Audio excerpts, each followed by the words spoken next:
After my husband died in a car accident, he left behind tens of millions in debt. For some reason, every IOU had my fingerprint on it. I was forced to repay the debts and had to sell my company and all my assets just to barely clear them. After paying off the debts, I was left penniless and had to kneel, begging my in-laws for help while caring for my sick daughter. My in-laws are well off, yet they refused to help and kicked us out.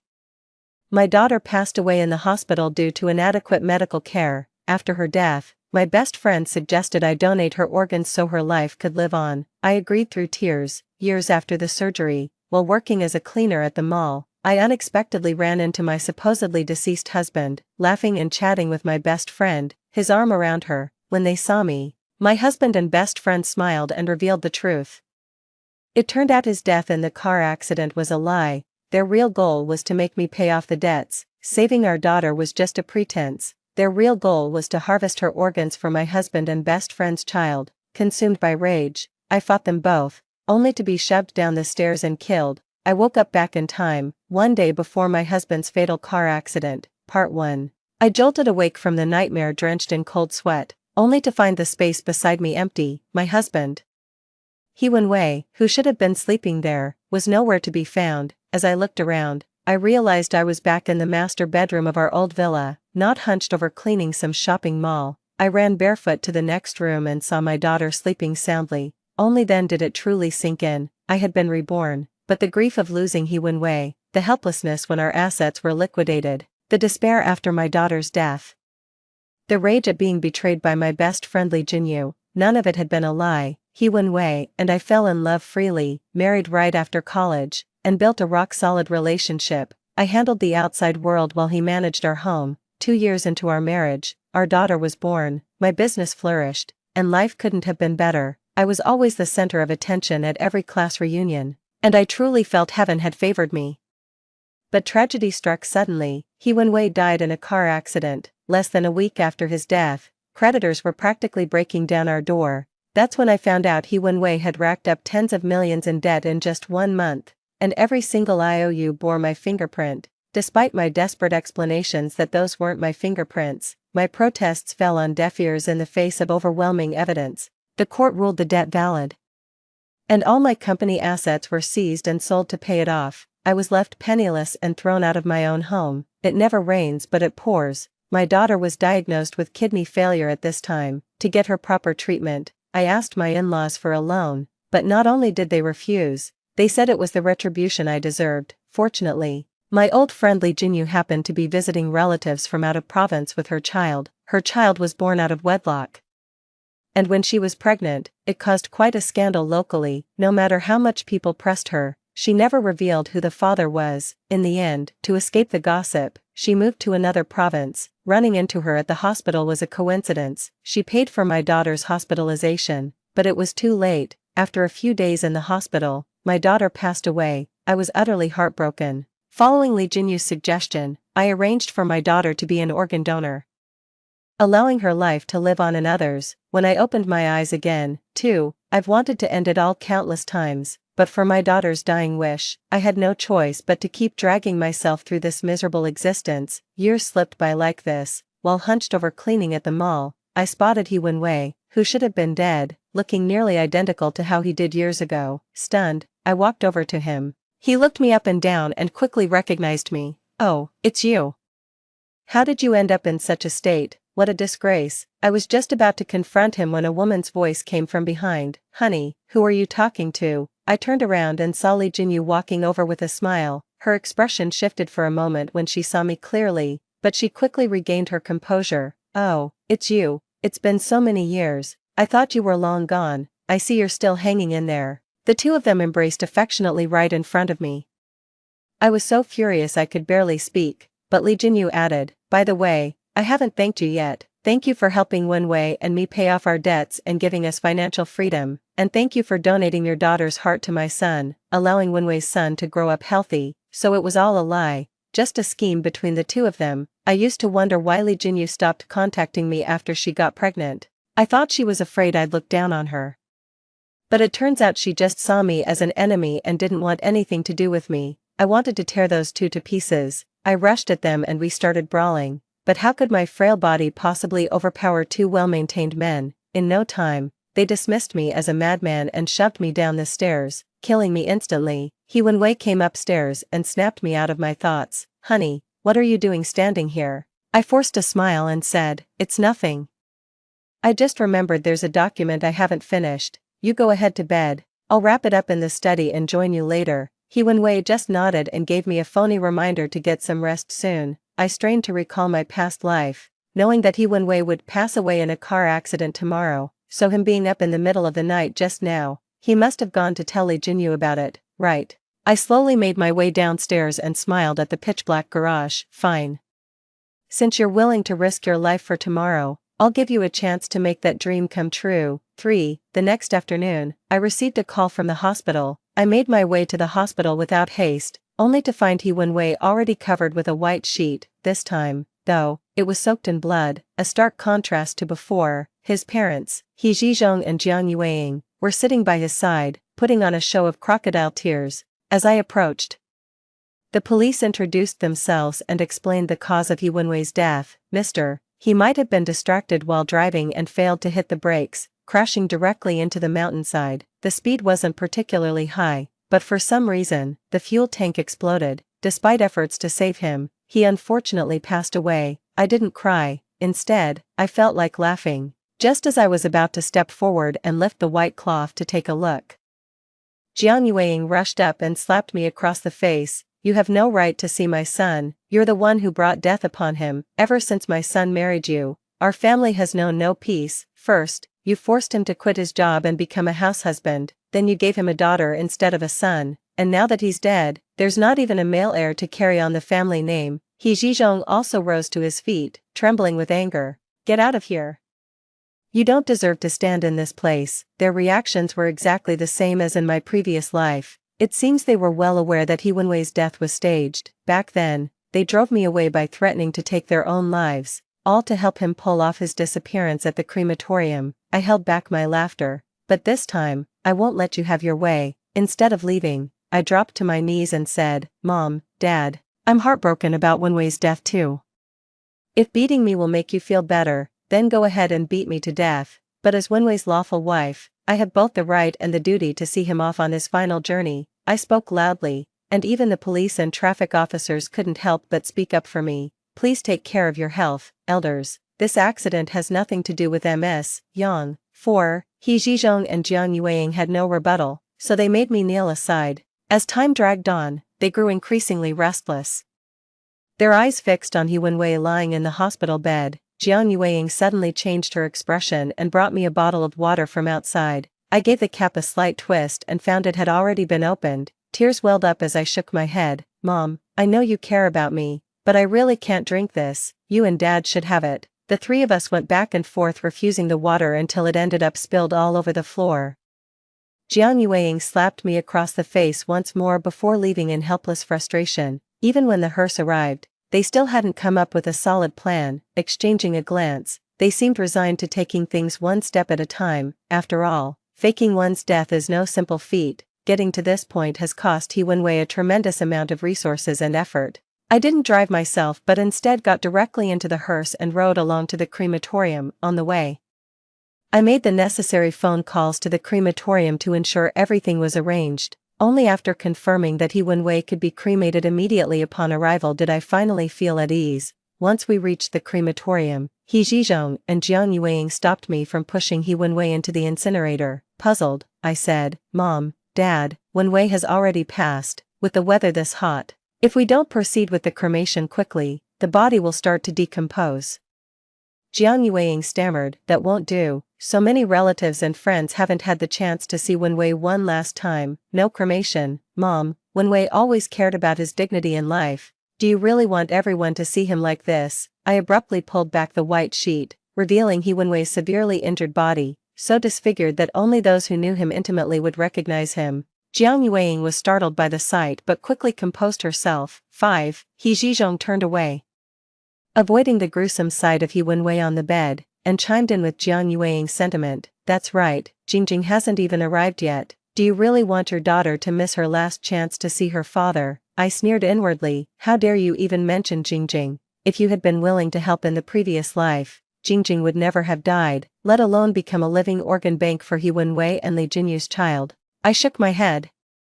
Jingjing has always been timid since childhood, and she loved Wenwei the most. If she were to see Wenwei in this state, she would never find peace for the rest of her life, no matter what. I insist on cremating Wenwei. I want everyone, including Jingjing, to remember only his handsome and dashing appearance. He Zhizhong didn't say a word but spread his arms wide, blocking me firmly. I am Wenwei's father, and I have the right to prevent his cremation.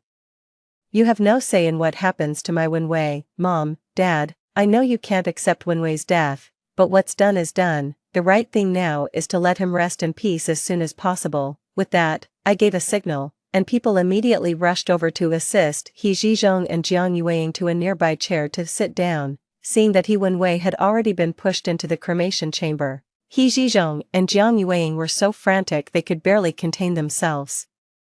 The anguish on their faces was far more genuine than their earlier theatrical sobbing. As the door of the cremation chamber closed, Jiang Yueying could no longer hold back. No, Yang Shiyu, my son isn't dead, my son is still alive. You're committing murder. This is outright homicide. I sighed. Mom, I know it's hard for you to accept Wenwei's death, but what's done is done. You and Dad need to face reality. He Zhizhong knew he couldn't keep up the act any longer and quickly spoke up. Wenwei isn't actually dead. He was faking it. 6. What? I looked at them in disbelief. How is that possible? I saw the footage of Wenwei's car accident myself, and there's even a death certificate. How could he not be dead? Mom, Dad, are you both losing your minds? I gave the staff a nod and said, go ahead and fire it up. My parents are just so overwhelmed with grief that they've lost their minds. The staff member nodded back and immediately pressed the incineration button. Jiang Yueying let out a piercing scream and, with a sudden burst of strength, broke free from the people restraining her. She rushed over to the operator and shut off the flames. This sudden turn of events left everyone in the room stunned. Seizing the moment, He Zhizhong charged toward me, grabbed me by the throat, and snarled, let my son out, let him out now, or I'll strangle this bitch. I winked at the person standing farther away. He quickly nodded in response, pointed to the action camera in his hand, and flashed an OK sign. The staff signaled to He Zhizhong not to make any rash moves and quickly pushed He Wenwei out after he had been burning for a few seconds. Jiang Yueying rushed forward to extinguish the flames on He Wenwei, while He Zhizhong shoved me aside and threw himself down next to He Wenwei. Caught off guard, I fell and my fingers were badly burned and mangled by the scorching stretcher. The onlookers, who had never seen family members so unwilling to accept the death of a loved one, sighed with pity and urged me, once the cremation is over, you should take the elderly couple to the hospital. They're probably having a mental breakdown. Tears welled up in my eyes from the pain, and I nodded, gritting my teeth. Mom and Dad only had Wenwei as their child. It's only natural they'd react this way. Someone fetched gauze and bandaged my injured fingers and palm. Only after everything was taken care of did I sigh and say, Mom, Dad, the dead can't be brought back to life. Why are you putting yourselves through this? Don't worry, Jingjing and I will take good care of you in Wenwei's place. 7. Jiang Yueying shrieked, shut your mouth. If my son loses so much as a single hair, you'll pay for it. The fire on He Wenwei's body had been put out by He Zhizhong and Jiang Yueying, leaving an indescribable stench in the air, like charred barbecue, foul and pungent. Figures a stinky man would reek this badly after just a short burn. He Zhizhong patted He Wenwei's face and said, Wenwei, wake up, stop pretending. If you keep this up, this woman really will cremate you. Jiang Yueying chimed in, Wenwei, let's not fake your death anymore. We can get a divorce, we'll still get the money. There's no need for this charade, you've scared your parents half to death. I cried out loudly, Mom, Dad, what on earth are you talking about? Wenwei and I have such a deep bond, how could he possibly fake his death to deceive me? Seeing that the truth was out, Jiang Yueying dropped all pretense. You wretched woman, a barren hen, my son has long been disgusted with you. Who said anything about a deep bond? It was all an act for the money. This whole fake death scheme was to make you pay off his debts and force you and your useless daughter to live like sewer rats. I never imagined you'd be so vicious as to try to cremate my son. I looked both stunned and heartbroken. How could this be? He Zhizhong kept muttering, a woman who only cares about herself, making a grown man stay home to take care of the kids and do housework. You're turning the natural order upside down. We've already shown you mercy by not finishing you off. Wasn't it only right to deceive you? The commotion drew a crowd of onlookers, all buzzing with chatter. What the hell, they pulled it out halfway through burning it. That's disgusting. Did they die or not? As expected, a scumbag man always has scumbag parents behind him. 8. I wept bitterly. So what you're saying, Mom and Dad, is that Wenwei's car accident was fake? I wondered how he could hit a mountain driving so slowly, and why you absolutely refused to let me come to the crematorium. It turns out it was all an act. He Zhizhong and Jiang Yueying nodded. So what if it is? Let me tell you, we're not afraid of you. Tomorrow we'll file for divorce in court to make you split the assets equally. Then we'll sue you for intentionally harming our son and attempting to murder him. We'll leave you penniless and ruin your reputation. Even at this point, they still hadn't come clean about Li Jinyu and the child. Probably trying to avoid He Wenwei losing more assets due to marital infidelity. I nodded coldly. Fine, He Wenwei, how very noble of you. Get up, we're getting divorced tomorrow. It was then that He Zhizhong and Jiang Yueying noticed something was wrong. Why was He Wenwei still lying motionless despite all the commotion? They exchanged glances, both finding it strange. I sneered. What's the matter, He Wenwei? Brave enough to do it but too cowardly to admit it. He Zhizhong also frowned.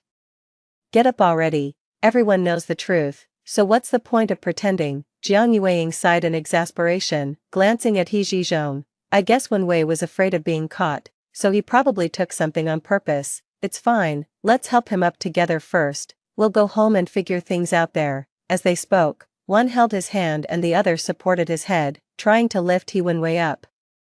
But what happened next made He Zhizhong and Jiang Yueying scream repeatedly before passing out on the spot. In fact, it wasn't just He Zhizhong and Jiang Yueying. Everyone present was so terrified by the sudden turn of events that they nearly fainted. Only I remained calm, standing firmly in place. 9. I stared coldly at the scene before me. Jiang Yueying, dazed, casually tossed He Wenwei's head. It rolled and tumbled to my feet. I gave it a swift kick, sending it over to He Zhizhong, where it came to rest against He Wenwei's own severed hand. The staff, though seasoned, had never seen such a gruesome scene with body parts scattered everywhere. They looked to me helplessly and said, Ma'am, even if your husband wronged you, the deceased deserves respect. Please gather the remains for cremation. This is just not appropriate. I wouldn't touch that bastard again if you paid me. I nodded and pulled out my phone. My hand's injured, would you mind handling the cremation? I'll pay. Is 50,000 enough? The attendant nodded like a woodpecker. More than enough. Of course you shouldn't handle remains with an injury. We'll take care of it. We'll take care of it. I transferred the money. The staff immediately collected the scattered head and limbs from the floor, tossed them onto the stretcher, and wheeled it back into the crematorium. He Zhizhong and Jiang Yueying remained unconscious. I left them to their fate, with no one to stop it. The cremation went smoothly. In just half an hour, that scumbag He Wenwei was reduced to ashes. His cremation was taken care of. I made a call and sent Jingjing, who was still in elementary school, abroad. I knew a tough battle was coming, and I didn't want her involved. Besides, Jingjing had always been in good health. Why did she suddenly suffer kidney failure after He Wenwei's death? And why was it such a coincidence that the day she died was exactly when she could save the son of He Wenwei and Li Jinyu? I suspect He Wenwei deliberately drugged Jingjing to cause her kidney failure, all to save his and Li Jinyu's child. Either way, getting her out of the country was the best move. Once I've sorted everything out, I'll bring Jingjing back. 10. I brought He Wenwei's ashes home and held a funeral. He Zhizhong and Jiang Yueying regained consciousness, and though they were bewildered about how a planned fake death turned into reality, they quickly came to terms with He Wenwei's actual passing. After all, they still had a grandson and millions in assets left by He Wenwei. After some thought, they realized that whether He Wenwei was around or not didn't really matter anymore. At the funeral, those creditors from the previous life showed up with the IOUs in hand. I pretended to have just learned about He Wenwei's debts, denied ever putting my fingerprint on those documents, and even arrogantly declared, every debt has its debtor. I, Yang Shiyu, had been dominating the business world for years. You think I'd be intimidated by scum like you? These creditors were no saints. Provoked by my words, they started causing a scene right at the funeral. One of them grabbed He Wenwei's ashes and threatened me, if you don't pay up, I'll scatter your husband's ashes right here. He Zhizhong and Jiang Yueying didn't faint this time, but their faces turned pale with rage. Jiang Yueying clutched her chest and pointed at me. Yang Shiyu, that was your husband. Are you heartless? With all the money you have, What's the big deal about paying his debts? Wenwei is dead, don't you know the deceased should be respected? I watched coldly, then suddenly laughed. Uncle, auntie, if it weren't for what you said at the crematorium, I would have been willing to repay the debt even if it meant losing everything, but now, not a chance. I believe the law will be on my side too.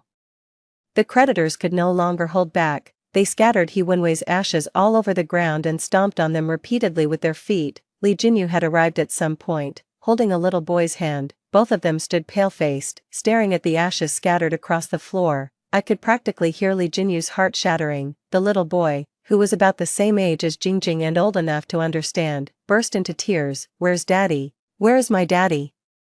I glanced at Li Jinyu with a smile and said, Jinyu, is your son's father here at the funeral too? Why don't you call him over so we can all catch up? Li Jinyu's face turned pale, and after a long pause, she shook her head. The child is just talking nonsense. Li Jinyu was clever enough to know that, with He Wenwei already cremated, even if she claimed the child was his, there was no evidence to back it up. She had no choice but to stay put and wait. 11. Soon enough.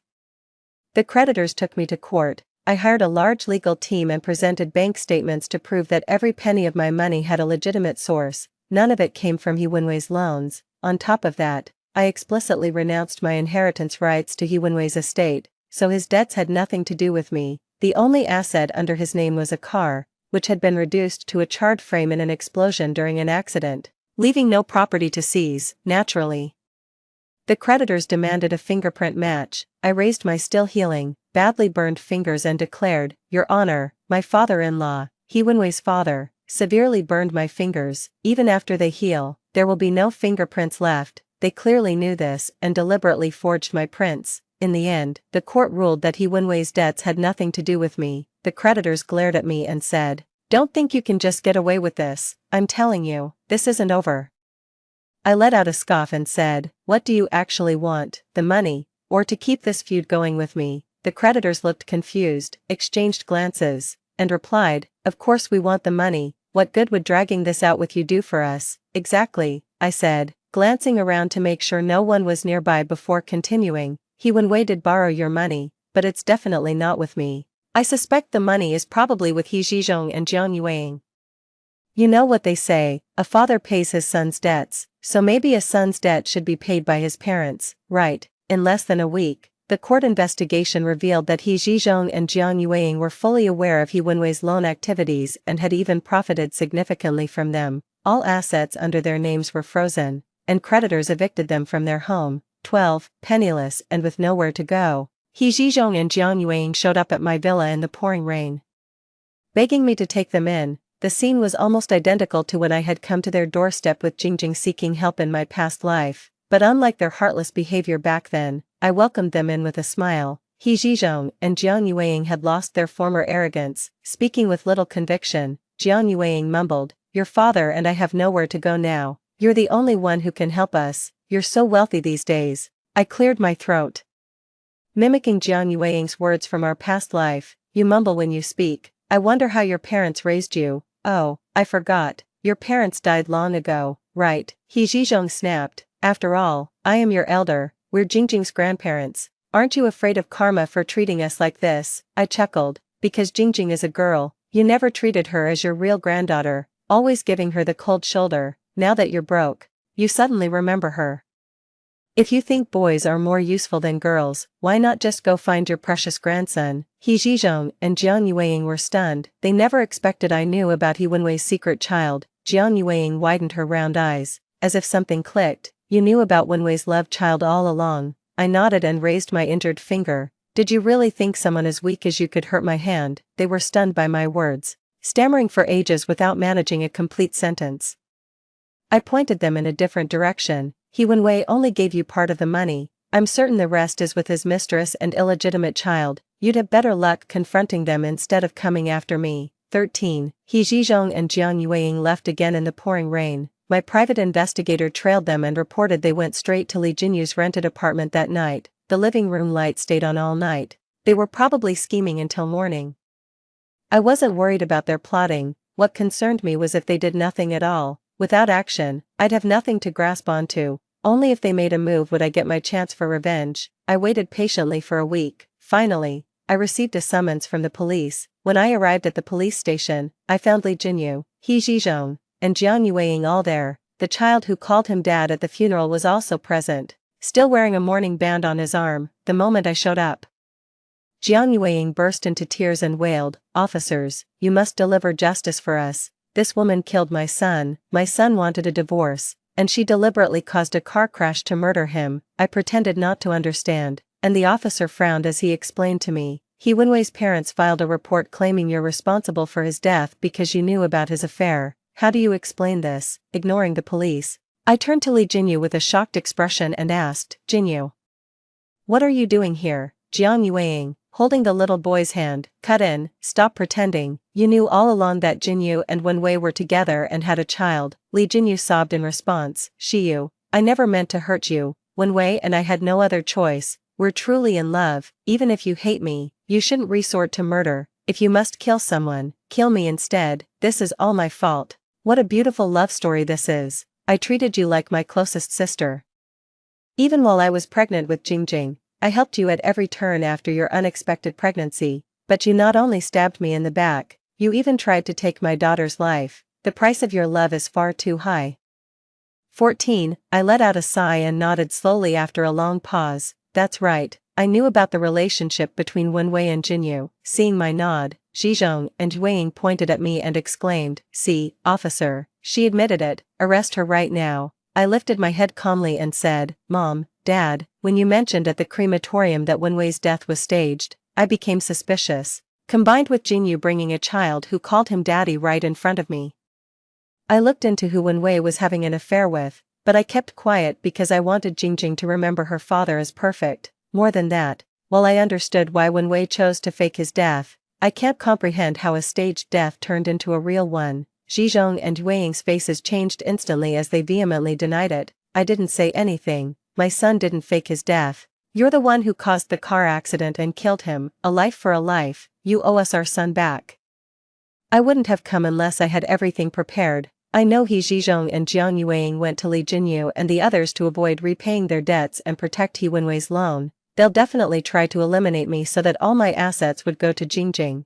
But Jingjing is only 5 years old now, so custody would remain solely with He Zhizhong and Jiang Yueying. They could have Jingjing die suddenly in a couple of years and donate her heart to Li Jinyu and He Wenwei's child. That way, they'd get both the money and a healthy child, but I won't let any of this happen. I had my lawyer present surveillance footage from the crematorium showing He Zhizhong and Jiang Yueying causing a scene, along with high-definition video captured by a Good Samaritan that exposed He Wenwei's faked death. Then I produced the chat logs between He Wenwei and Li Jinyu discussing the staged death. Li Jinyu trembled all over. "How did you get this?" "Of course I got it.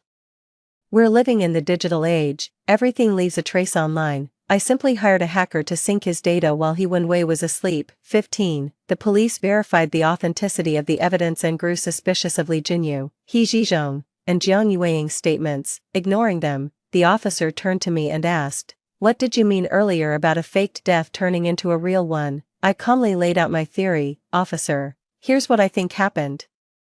They convinced He Wenwei to fake his death to avoid debt, but they worried the ruse would be too easy to uncover. So they staged a minor accident to look like a major crash, ensuring his immediate death. Then, my in-laws deliberately caused a scene at the crematorium and injured my hand. That way, when fingerprint matching is done in court, they can't prove the print isn't mine, making the so-called IOU effectively uncollectible.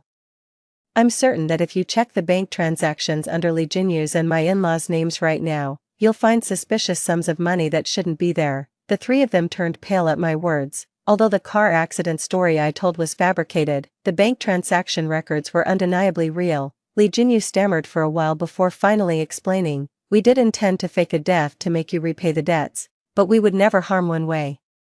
The only possibility is that you, knowing Wenwei planned to fake his death, turned the charade into reality." The lawyer interjected at just the right moment. "That's not correct. If Ms. Yang had known about this in advance, she could have simply filed for divorce. Mr. He and Ms. Yang signed a prenuptial agreement. All assets clearly belonged to her. A divorce would have cost her nothing. She had no motive to commit murder." The police officer nodded in agreement. "Exactly. If Ms.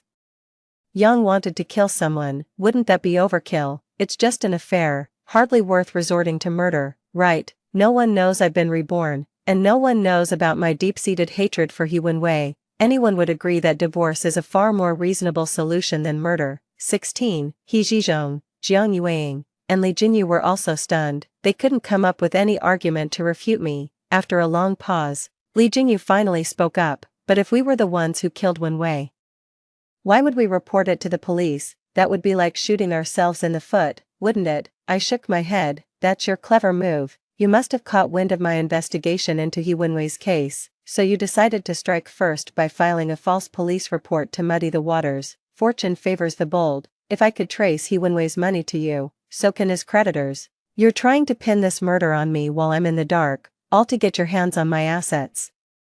I didn't finish my sentence, but everyone grasped what I was implying, so, acting as He Wenwei's widow, I immediately called the police and demanded a thorough investigation into his true cause of death. The three of them quickly went from being the accusers to becoming suspects. The three individuals were quickly interrogated separately. I was also investigated as a suspect, but my record is completely clean. My daily routine consists of going to and from work. And aside from sleeping and spending time with Jingjing, I'm working around the clock. I can say with absolute certainty that I had no knowledge of He Wenwei's affair. The so-called evidence, such as the payments to the private investigator, were all made after He Wenwei's death, which aligns perfectly with my account. As a result, I was quickly cleared of all charges. Li Jinyu's testimony was consistent and airtight, with no inconsistencies.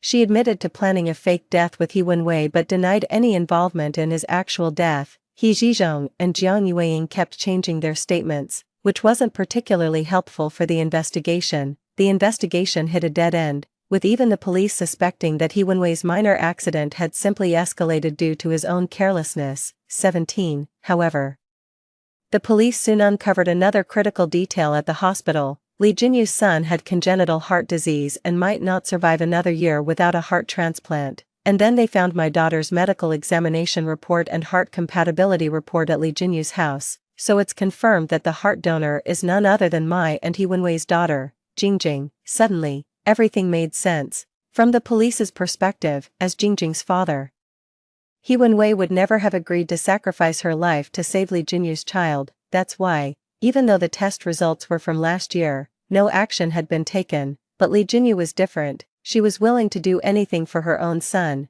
and she was the one who first came up with the idea of faking her death. She was also the prime suspect. Finally, during a thorough investigation, the police found a laptop under Li Jinyu's bed. Everything on it had been wiped clean.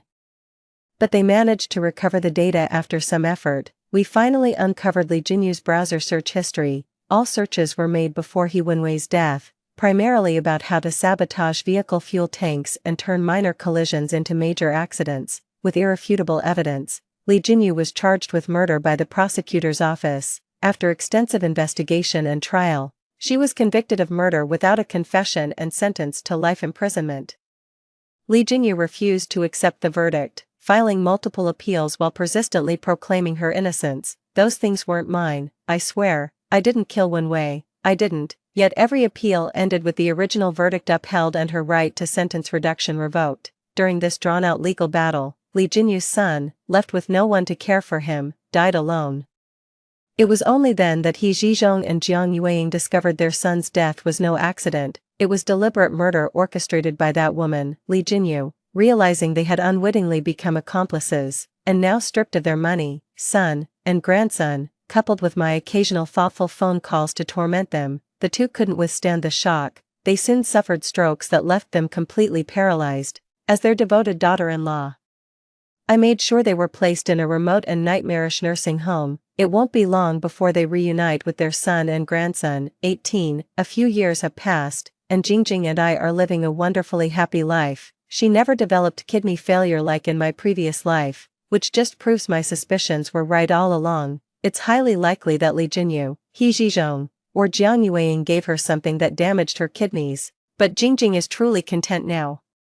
Since I've deliberately avoided bringing him up, she's gradually forgotten all about that deadbeat father of hers, He Wenwei. Out of sheer boredom, I paid a visit to Li Jinyu in prison. In just a few short years, Li Jinyu has aged even more than when I last saw her at the mall in my previous life. She probably can't wrap her head around how everything went so wrong when it was all going so well. When she saw me, her eyes welled up with tears of blood. You must be so pleased with yourself.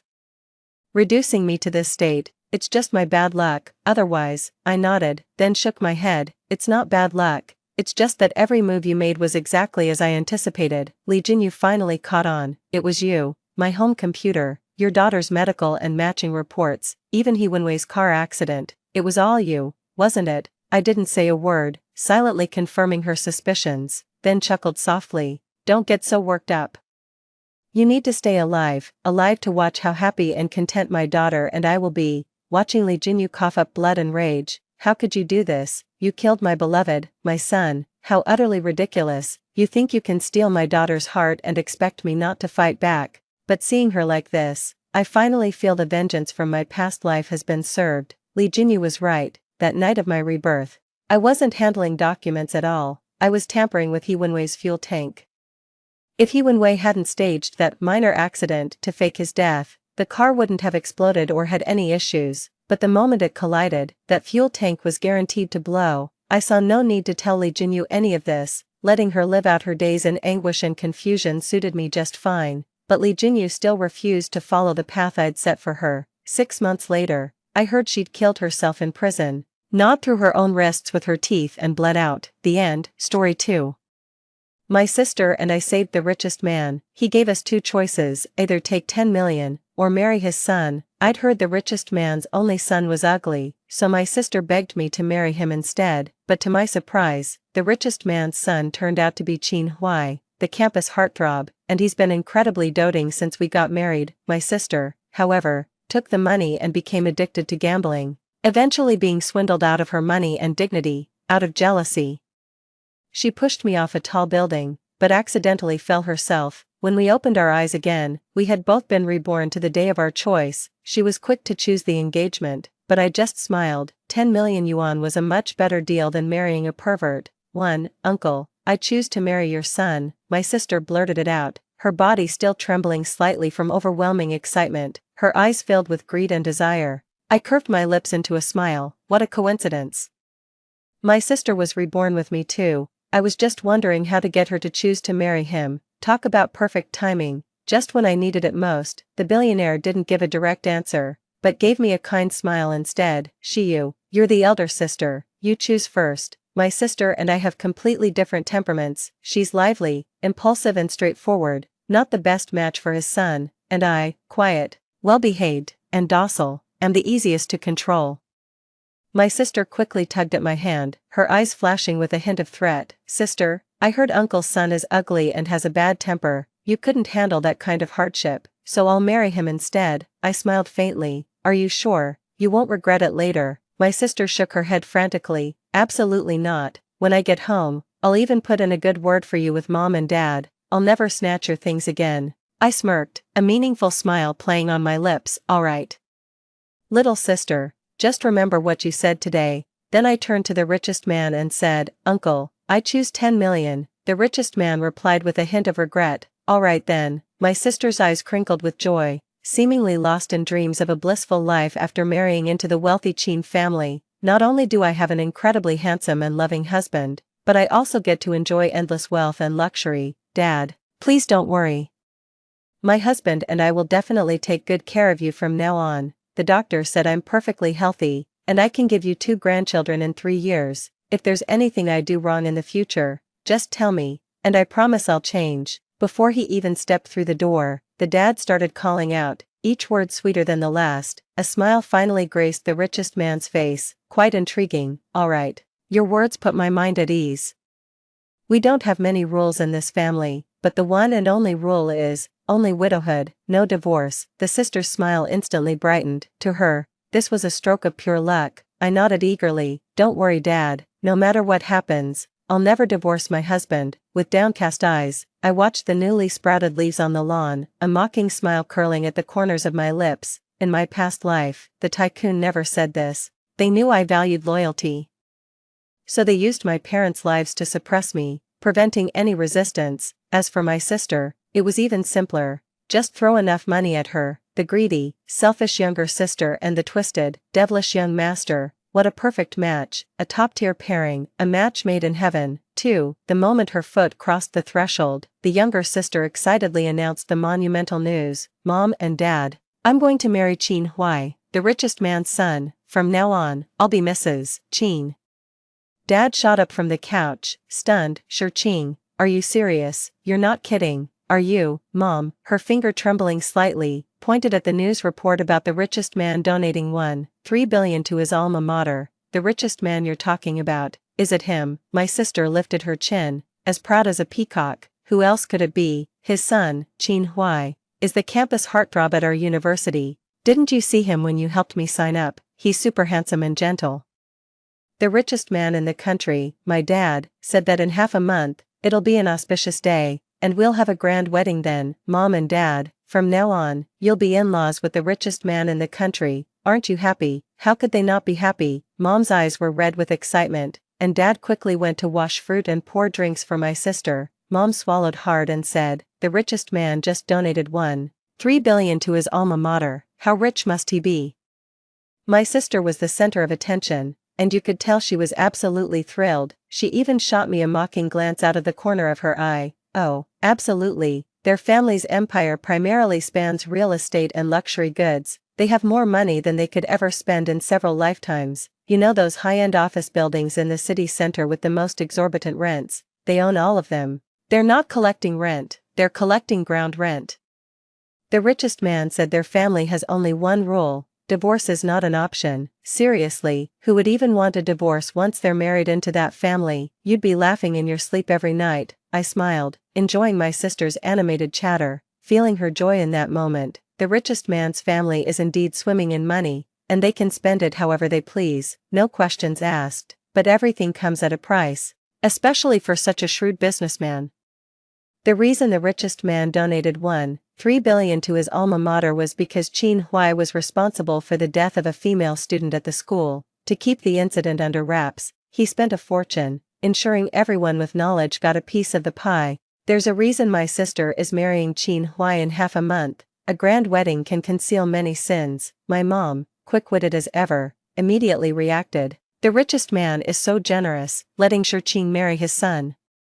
So what did you get? My sister casually replied, just 10 million. Her nonchalant remark, however, made Mom and Dad's eyes light up, and they excitedly rubbed their hands together. Sure you, there's no need for a girl like you to carry so much cash. Mom will keep it safe for you, and you can have it back whenever you need it. I scoffed, different from my past life, yet exactly the same. In my previous life, my sister got 10 million, and my parents told her to spend it on herself. To doll herself up, then they'd turn to me, demanding I give her money too, saying that since I married well, it was only right for me to support the family, because she was younger and had a sweet tongue. My sister was exceptionally doted on, so she gets twice as much allowance as I do every month, and I still have to buy her snacks. No matter how well I do on my exams, they only ever go to my sister's parent-teacher conferences. Whenever my sister and I have any kind of argument, it's always my fault, because I'm the older sister, but I'm only 1 minute older than her. 3. Mom, Dad, it's not that I don't want to give it to you, but this money was given to me by the richest man, and you just took it. What will they think? They'll assume our family sold me off for status, and my sister will be looked down upon once she marries into that family. I was just making things up, but Mom, Dad, and my sister clearly bought it. My sister waved her hand dismissively. Forget it. It's just 10 million, right? Mom and Dad, don't ask my sister for it anymore. Once I successfully marry Qin Huai, we'll have all the money we could ever want. But, big sister, you have to promise me this: you can never appear in front of Qin Huai again, and you're not allowed to live at home anymore. Is she afraid something might happen between Qin Huai and me? I curved my lips into a smile. This is exactly what I wanted. Why didn't I realize my sister was so adorable before? Now everything my sister says and does is music to my ears. Alright, I'll go pack my bags now. I won't come back until you notify me. From now on, I wish you and your brother-in-law a harmonious marriage and many children soon. My sister was pleased with my tact, nodding and saying, "You're so well behaved now, sis. If you keep being this obedient, I might even reward you with a little something when I'm in a good mood." I smiled even brighter than her, packed everything in 10 minutes, and left the house in a hurry with my suitcase. Everything went so smoothly. Once I was in the taxi, I finally couldn't hold back and burst out laughing. With my insanely jealous sister gone, my twisted, demonic husband out of the picture, and my greedy, biased parents finally out of my hair, the sky has turned bluer and the wind feels so much more romantic. 10 million yuan can really go a long way, like buying a fully furnished studio apartment downtown, ready to move in. With security guards patrolling right outside, then, I'd start my own venture, which is really just playing the stock market. In my past life, I was quite interested in stocks, though I only dabbled with pocket money. I lost a fair bit, but at least I remembered some surefire winning stocks. Those overnight millionaire stocks are all insider manipulated, though I've noted a few. I wasn't bold enough to go all in. Diversified my investments instead, playing it safe never hurts. As for traditional businesses like restaurants, apparel, or beauty services, not really my cup of tea, but e-commerce, that's where the future lies. They'll eventually swallow up 70% of brick-and-mortar stores. Just as I finalized the company registration and secured our office space, my sister's wedding invitation arrived exquisitely crafted with golden wheat ears embroidered along the edges. My sister video called me from the Chin family mansion's garden.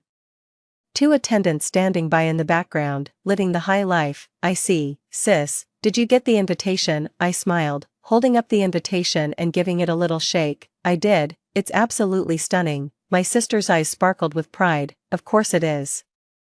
I had it custom made. The wheat ears are crafted from pure gold, and those sparkling gems are real jade. Just one invitation cost over 8,000 yuan. 4. I feigned an envious look. Wow, that must have cost a fortune. She chuckled, even more smugly. Not really, just a few million. That's pocket change for our Chin family. Did you see the calligraphy on the wedding invitation? Isn't the name beautifully written? My husband, Chin Huai, wrote it all himself. His handwriting is just like him. Not only is he handsome, but he writes beautifully too, don't you think, sister? Do you regret not listening to me back then and not choosing Chin Huai? I traced the words on the invitation, smiling meaningfully. Why would I? Seeing my sister so happy makes me happy too, she scoffed. Sister, you really are pathetic. You were bullied by me before, and you're still bullied by me now. You deserve to be trampled underfoot for 2 lifetimes. I pretended not to understand. After she bragged a few more times, she finally hung up, satisfied. I, too, stared at the calligraphy of my name. This handwriting was all too familiar to me. Chin Huai was blessed with good looks, always smiling, seemingly harmless. His hands, in particular, were incredibly beautiful, long and well-defined, perfect for playing the piano at a grade 10 level and writing calligraphy with a flourish. Even when those beautiful hands committed evil, they remained beautiful. He loved writing calligraphy. He'd make me kneel and grind the ink for him, then have me, completely naked, become the canvas for his brush. Just recalling a few brief moments left me drenched in a cold sweat. Chin Huai is my unresolved issue. If I can't deal with him, he'll haunt me for the rest of my life. Looking at the stock market, all red and glowing on the screen, my initial 3 million from playing the market has now grown to over 30 million. This would have been unimaginable before.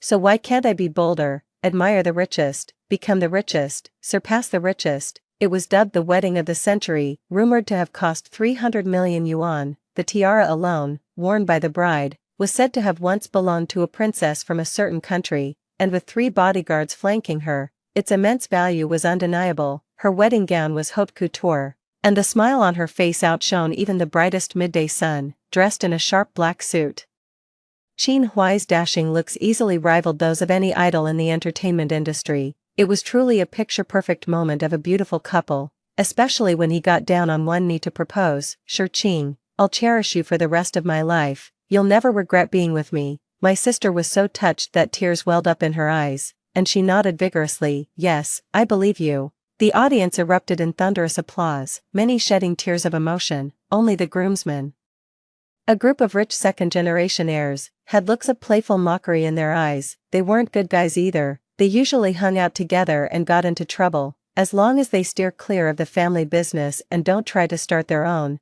their parents consider any amount of money they spend as mere pocket change. 5. During the toasts, as the bride's sister, I couldn't just leave, even if I wanted to. So, in this life, for my first encounter with Chin Huai, I tried my best to keep my head down and remain inconspicuous, but I still caught Chin Huai's attention. He said with a half smile, even though you're my wife's older sister, it seems this is our first time meeting, isn't it? I heard you're very busy. What keeps you so occupied that you don't even attend family dinners? With no other choice, I raised my head to meet his gaze, those smiling yet sinister eyes, his slightly arched eyebrows betraying keen interest in me.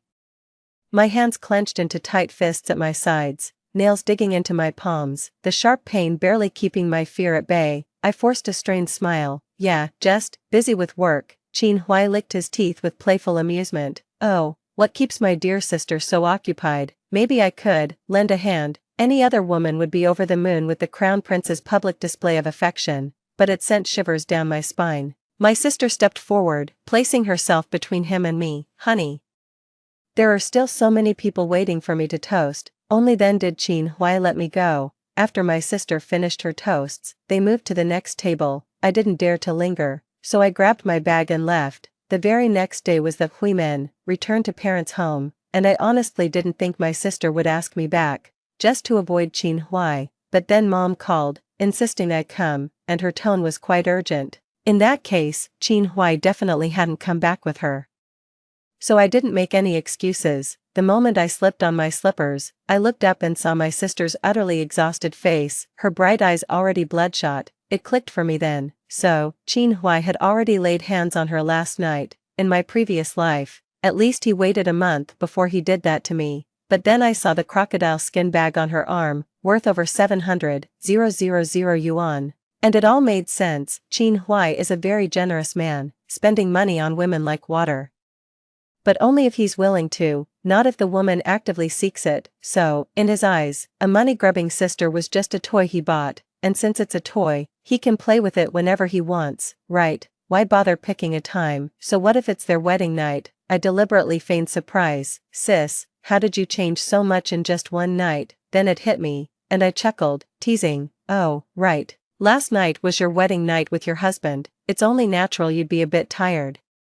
My sister didn't say a word, but stared intently at my face, trying to figure out if I was faking it. I blinked. Sis, why are you looking at me like that? Her voice was incredibly hoarse. She must have been crying and begging all night. But Qin Huai is a pervert. The more you cry, the more excited he gets. After a long hesitation, she still chose to give up. Sister, never mind. 6. Mom cooked a whole table of dishes. All her younger sister's favorites: spicy crab, mao shuawang, spicy blood curd, stir-fried beef. She only managed a couple sips of fish soup and a few bites of tofu, finding it hard to swallow. Her dad asked with concern, Qing, are you feeling unwell? She forced a smile and replied, I drank too much last night, my throat's a bit sore. So her mom quickly went to make some seafood congee, and her dad washed some cherries for her. She reluctantly ate a few more bites. I ate with my head down, but couldn't help the smile playing on my lips.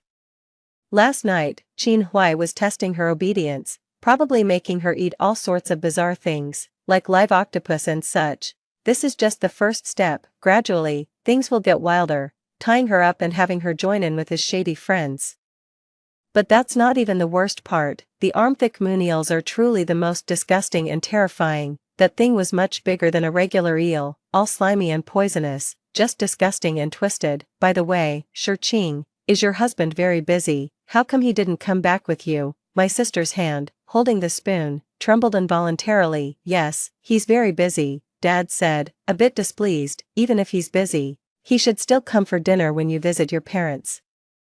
How much time could it possibly take? Mom shot Dad a glare. My son-in-law is a busy man, running a big business. What, did you think he'd be as useless as you? Then, trying to appease her, she served my sister some food. Don't listen to your dad. All that matters is that you and your husband live a good life together. My sister mumbled a perfunctory reply, clearly not wanting to discuss Qin Huai, and quickly changed the subject to me. Sis, what have you been up to these past few days?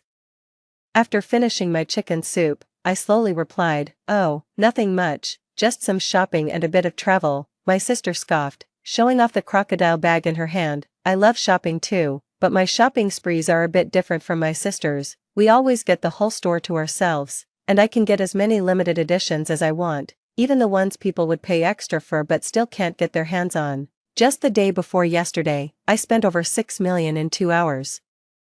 Mom's eyes widened. Goodness, won't your husband get mad spending so much money? My sister scoffed. he wouldn't even blink at such petty cash. He gave me an unlimited supplementary card, spend away. I listened to her bragging with a practiced smile, flashing just the right amount of envy. With our parents' endless praise, she seemed to rediscover her motivation for staying with Qinhuai, even if mistreated. The lavish lifestyle and everyone's admiration made it worthwhile.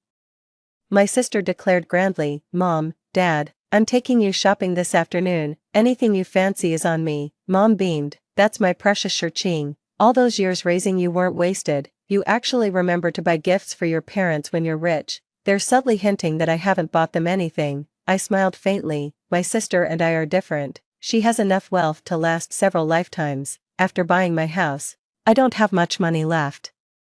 So I have to be frugal with my spending. My sister, flattered by my words, beamed and said, "That's true. My sister will have to make do with this much money for the rest of her life." Mom and Dad, tell me what you want, and I'll buy it for you. Didn't Dad say he wanted a sports car earlier? And let's get a jade bracelet too. Mom and Dad instantly lit up, excitedly discussing what they wanted to buy, specifically picking out the most expensive items. My little sister lifted her chin with peacock-like pride, eyeing me triumphantly. "Sis, you must be so jealous of me right now, aren't you?" I smiled meaningfully. "What woman out there wouldn't envy you? They're all dying to take your place as Mrs. Qin," my sister declared fiercely. "Let me see which hussy dares to seduce my husband. I'll end them. The only way anyone takes my place is over my dead body." I smirked and wished her good luck. 7.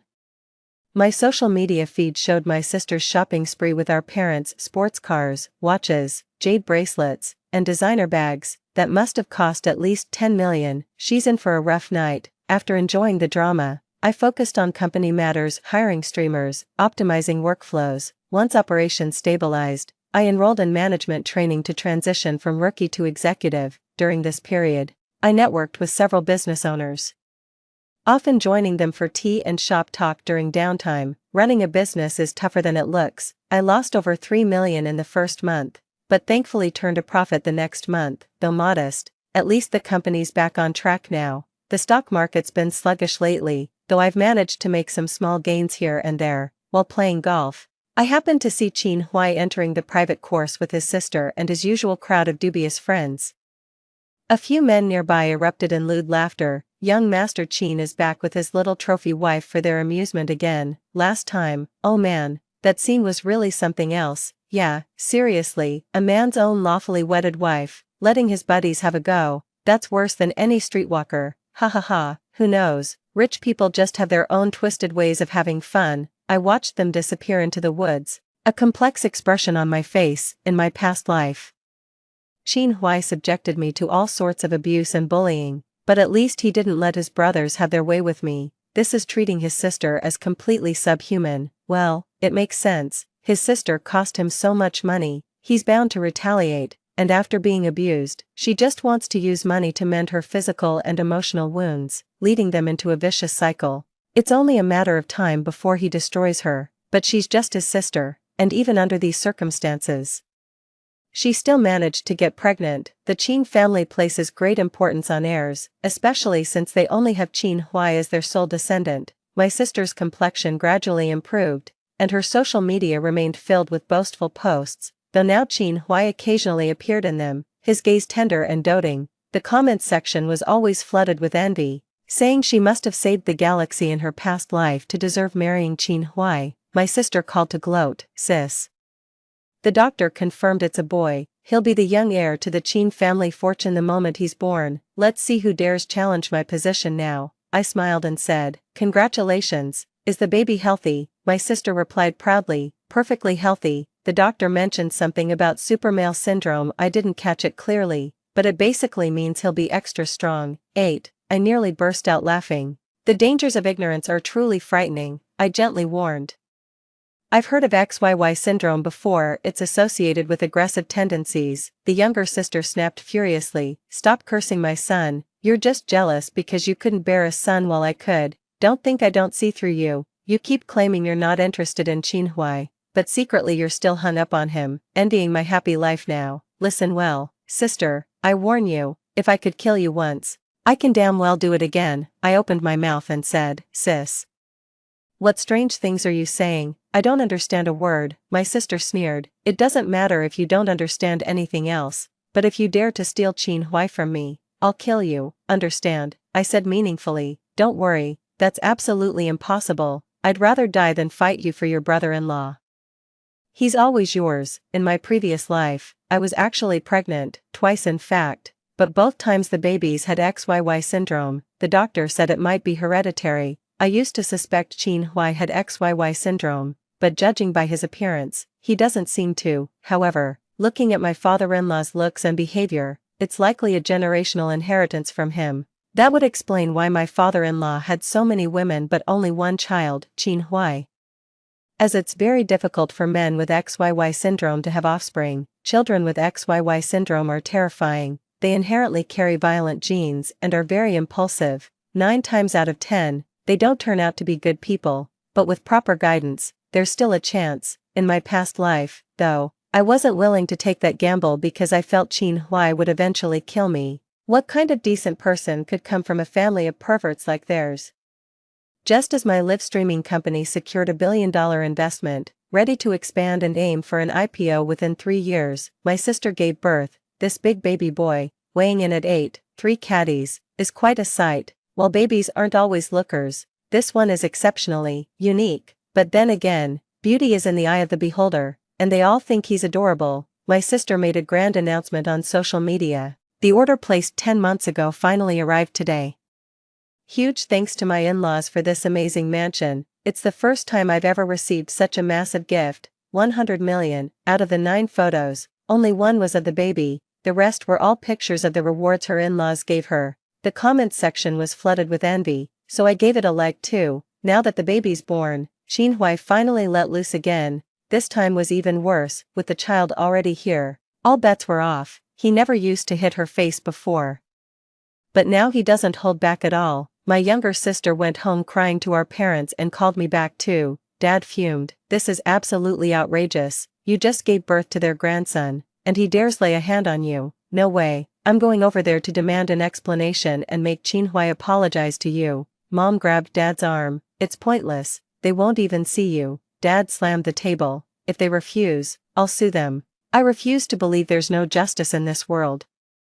I chimed in. I'm with you, Dad. Worst case, Sis can just divorce him. Before I could finish, my sister cut me off. No, I can't divorce him. I've worked too hard to get where I am. If I divorce him, I'll lose everything. I'm baby's mother, Mrs. Qin. The Qin group will belong to my son in the future, and I will never let go of it. Then she glared at me fiercely. Sister, you're just jealous of me, aren't you? You want to take my place, don't you? I won't let you have your way.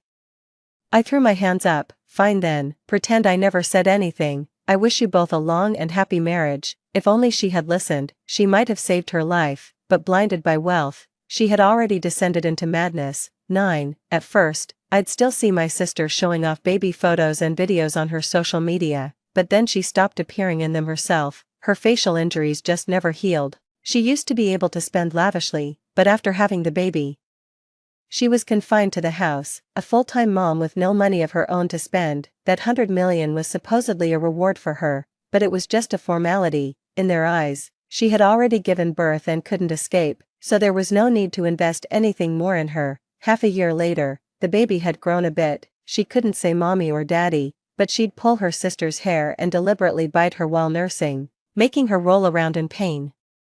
My mom would call me from time to time to tell me all this, cursing Qin Huai as an animal and the baby as a little beast, but she never once suggested supporting her or telling her to get a divorce, because they were afraid Qin Huai would demand they return all the money my sister had spent on them over the years. There's some paternal and maternal love, but not much. But my sister brought all of this upon herself. The live streaming market is booming right now. In just 1 month, sales exceeded 30 million, supporting over 100 factories. Many investors see the potential and are actively approaching us for partnerships and funding. We originally planned to go public in 3 years, but now we've done it in a year and a half. I went all in, signing up lesser-known artists for live stream sales, and occasionally bringing in a top-tier celebrity to boost hype. It cost a lot, but the results were phenomenal.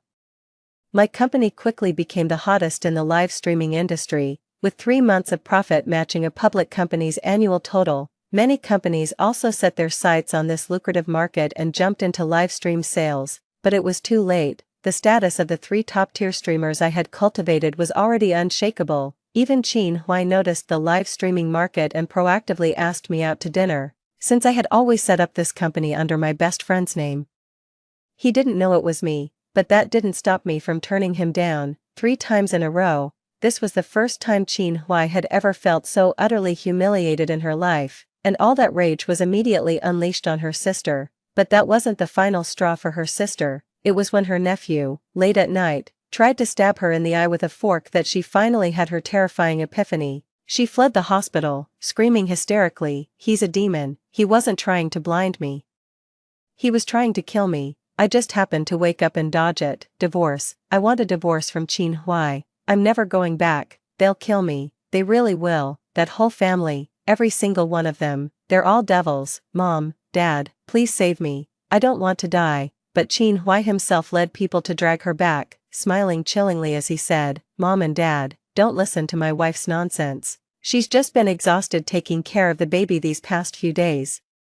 A good night's sleep back home is all she needs." 10. Her parents' lips trembled, wanting to speak up for her, but seeing the menacing bodyguards behind him, their outstretched hands slowly retreated. Faced with overwhelming power, they chose self-preservation. My sister knelt before me, clutching my leg and sobbing hysterically, "Sister, let's switch places. You go to the Qin family, okay? The richest man originally wanted you anyway. I won't fight you for anything anymore. All of this is yours." "I don't want anything. I just want to live. Please, big sister, please, I'll kowtow to you." With that, she started frantically kowtowing to me, her forehead instantly stained red with blood. Qin Huai narrowed his eyes, scrutinizing me. "Oh, so it was supposed to be your sister marrying me." Now that I had the power to stand up to him, I naturally didn't shy away from his gaze. I simply smiled faintly and said, "My uncle did indeed have that idea at the time." He licked his lips. "Actually, what your sister just said isn't entirely unreasonable. If you're willing to come home with me and be my wife, I'll let your sister go home." A spark instantly ignited in my sister's eyes. "Sister," I scoffed. "Sister, you're dreaming. You said you'd never regret it. And now it's too late to change your mind. You're always such a coward. The person who bullies you is right there, yet all you do is beg on your knees for your life. You're like a dog, wagging its tail and begging for scraps. Even a dog, when pushed too far, knows to bark and bite, but you don't dare to do anything. What a pathetic waste." My sister's eyes were filled with ferocity as she suddenly sprang to her feet, pulled a dagger from her pocket, and lunged at me. I was prepared, grabbing Qin Huai beside me as a shield. I watched her dagger plunge deep into his abdomen. It all happened in a flash. The bodyguards finally sprang into action, restraining my sister while rushing Qin Huai to the hospital. The living room was suddenly empty except for my parents, me, and the pool of blood staining the floor. As they dragged my sister away, her eyes brimmed with utter despair. My parents, completely lost and trembling, asked me, "What about Shiyu? Qin Huai won't retaliate against us, will he?" I pulled out my phone and sneered, "Of course he will. What do you expect?" They collapsed onto the floor in shock, while I called my secretary. "All right, you can go ahead, hand over all that evidence directly to the tax bureau, take the victims to the police station to file their reports, and make sure the news media follows up. Their stock will plummet starting tomorrow. Tell the shareholders not to touch Qin's stock, no matter how low it drops.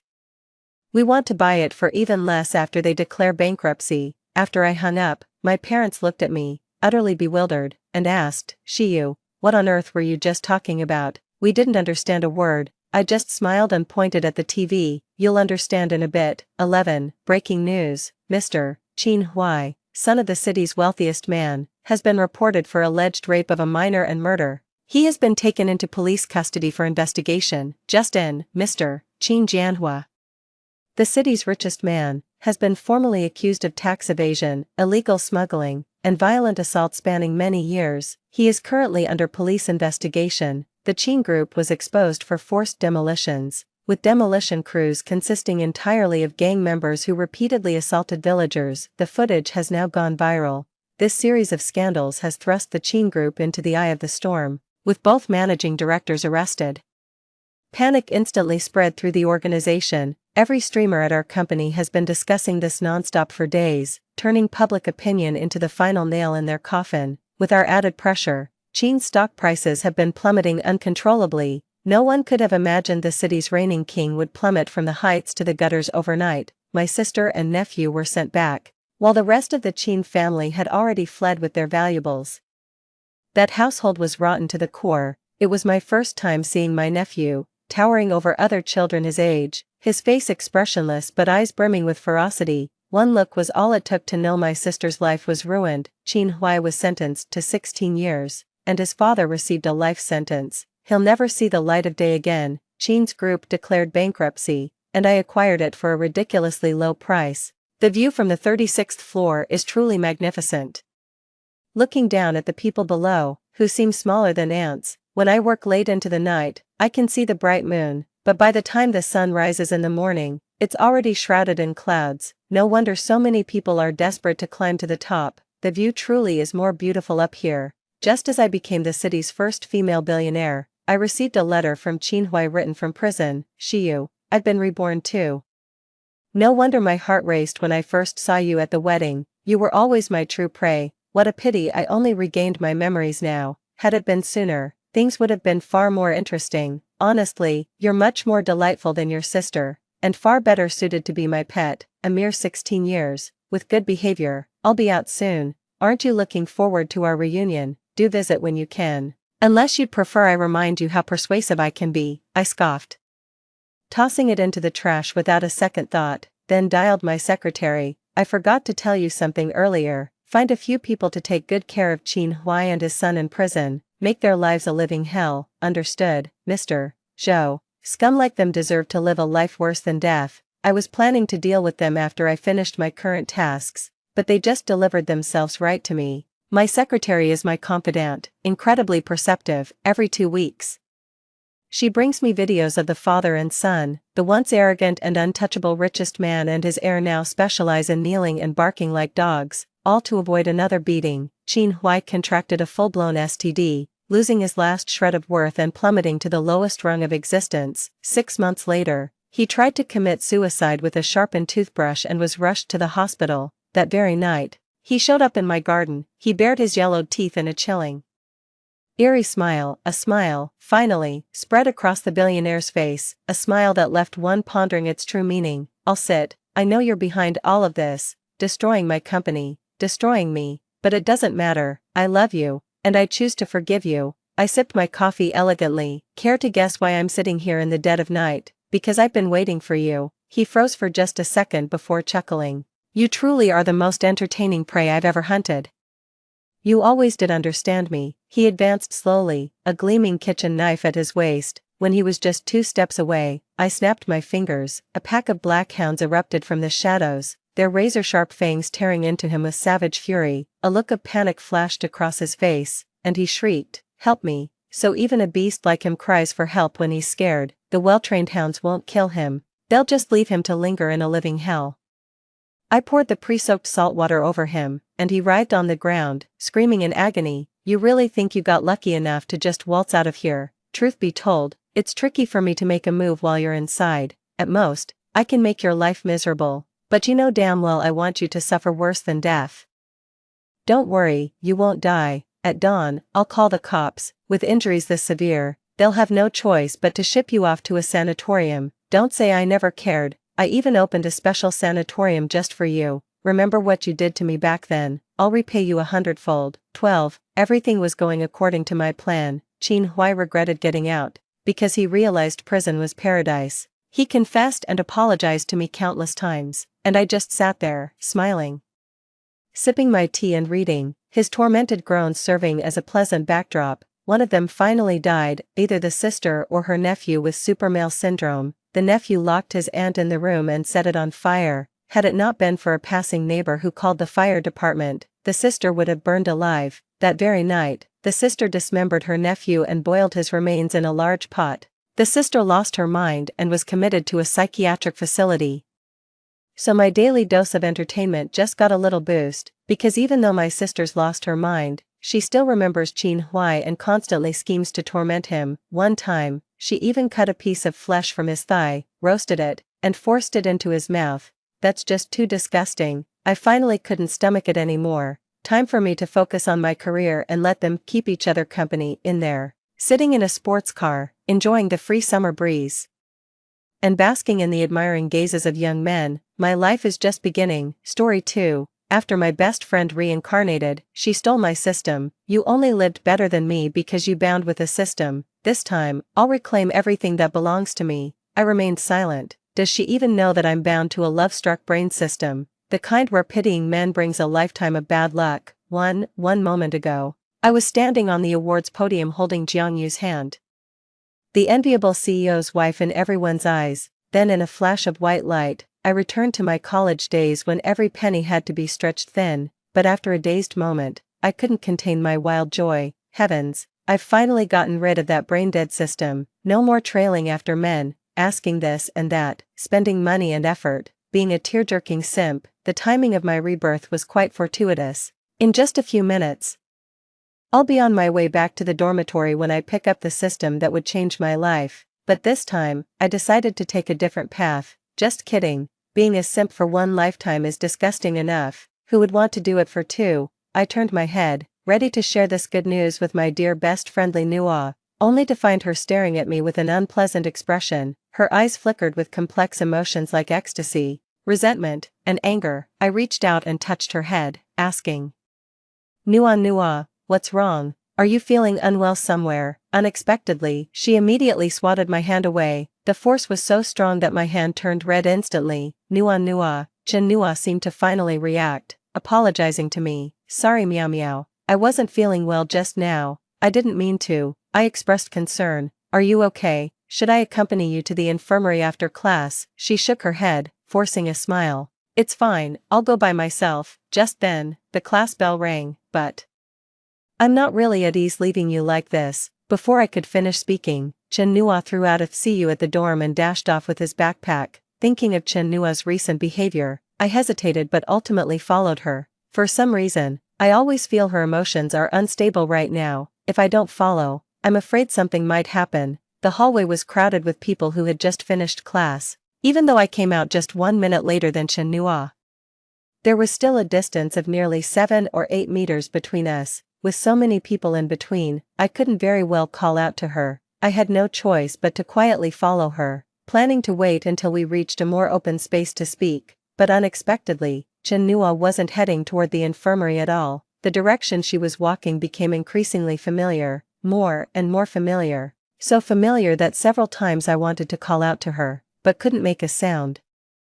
I watched her walk to that remote corner and pick up the faintly glowing blue system with a look of relief. I felt like all the blood in my body was rushing backward. At that moment, she happened to turn around and meet my gaze. Both of us froze, too. After a long pause, I asked with a trembling voice, Nua, did you also get reborn? Why are you taking this system? Chen Nua hung her head, flustered as she hid the system behind her back without speaking. I took a few steps forward, wanting to persuade her to put down that system. As long as the system hasn't bound itself to her body, everything can still be salvaged. Nua, quickly throw it away. This is absolutely not a good thing. It will make you lose yourself in front of men and lead you to eternal damnation. Chen Nua suddenly looked up and smiled. Su Miao, you call becoming the lofty president's wife eternal damnation? Doesn't your conscience ache at all? I froze. It's not like that.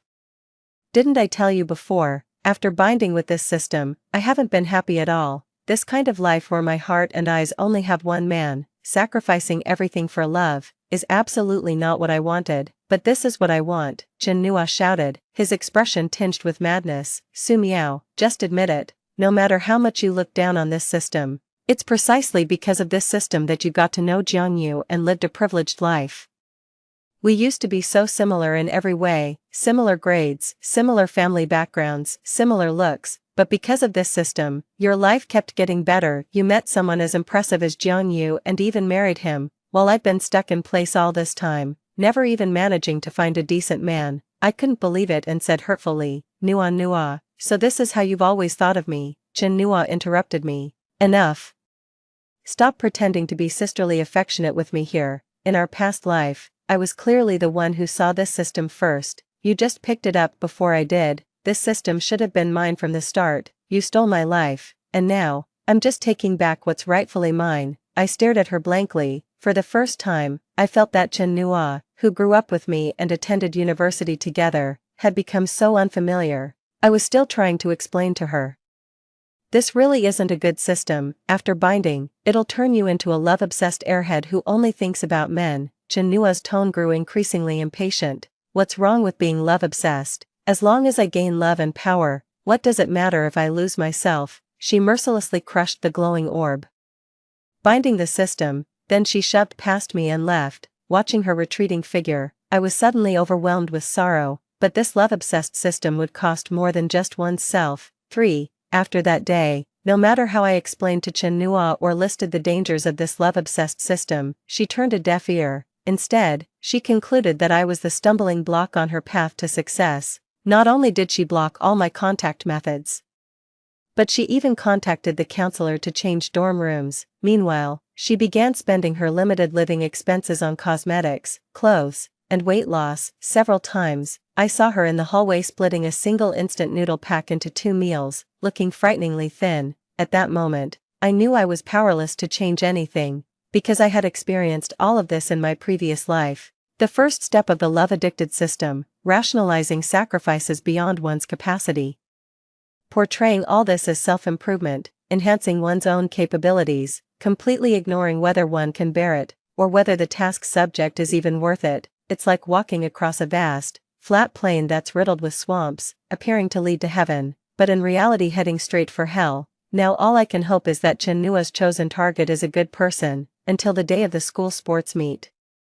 When I saw Chen Nua and Jianyu kissing in public to celebrate his first-place victory, I fell silent. My eyes met Chen Nua's across the crowded space. She gave me a provocative glance, then wrapped her arms around Jianyu's neck, deepening the kiss. The onlookers erupted in loud cheers and teasing. I quietly watched Chen Nua, watched them. Suddenly, everything became clear and I saw through it all. It turns out I was just being sentimental all along, wanted to save Chen Nua. Actually, she was thoroughly enjoying herself. In that case, why should I bother with her anymore? I left the playground. Little did I expect Chen Nua to come looking for me. She crossed her arms, her tone triumphant. The corner of her mouth still bore the lipstick mark Jianyu had smeared. "How about it? Now I'm the female lead with the system. Have you finally come to understand my resentment and anger?" I hung my head, not wanting to engage with her. After all, we were childhood friends. Even if we've gone our separate ways, I wanted to preserve the last shred of dignity between us. But Chen Nua didn't see it that way. She mistook my tolerance for cowardice and silent consent. She blocked my path, chattering incessantly. "Now you understand how great the system is, don't you? Only by possessing the system can you become the protagonist of life, the center of the world, the focus of all attention. Otherwise, you'll end up like me in the past and you now, no matter what you do. You can't change your own fate." I looked up and interrupted her. "Chen Nua, I have no regrets. Compared to being the protagonist, I prefer being myself. At least my fate is in my own hands, not subject to others' manipulation." Chen Nua choked for a moment, then snorted coldly. "It better be so." I watched her quietly without speaking. After a long pause, she frowned again and said, "The gala rehearsal is about to start. Meow meow, be sensible and don't disturb me and Jianyu." In my past life, Jianyu and I met during the gala rehearsal. The boy who was supposed to perform in the stage play with me broke his leg playing basketball, and the substitute couldn't make it either. The teacher was about to cancel the performance and reassign me to another group. Then, Jianyu appeared. He leaned against the wall and casually knocked on the dance studio door. After capturing everyone's attention, he raised an eyebrow and asked, "Teacher, do you think I'm suitable to be the male lead?" At that time, Chen Nua beside me whispered to me, "Meow meow. Don't you think he really resembles the male protagonist from a novel world?" I nodded silently, because the moment Jianyu appeared, I heard the voice of the romance brain system. "Since the host has delayed in selecting a target to pursue, the system will automatically bind Jianyu for you shortly. Binding successful. Please strive to complete tasks and achieve a perfect ending." 4. Hey! Are you even listening to me? Chen Nua's voice snapped me back to reality. I let out a sigh of relief. Thankfully, that was all in a past life. Not receiving my reply for a long time, Chen Nua grew somewhat anxious. "Su Miao, What do you mean by this? I responded indifferently, nothing much, you're free to do as you please, but you can't control me either. Chen Nua's expression changed immediately. In this lifetime, I am Jiang Yu's destined one, you can't win against me.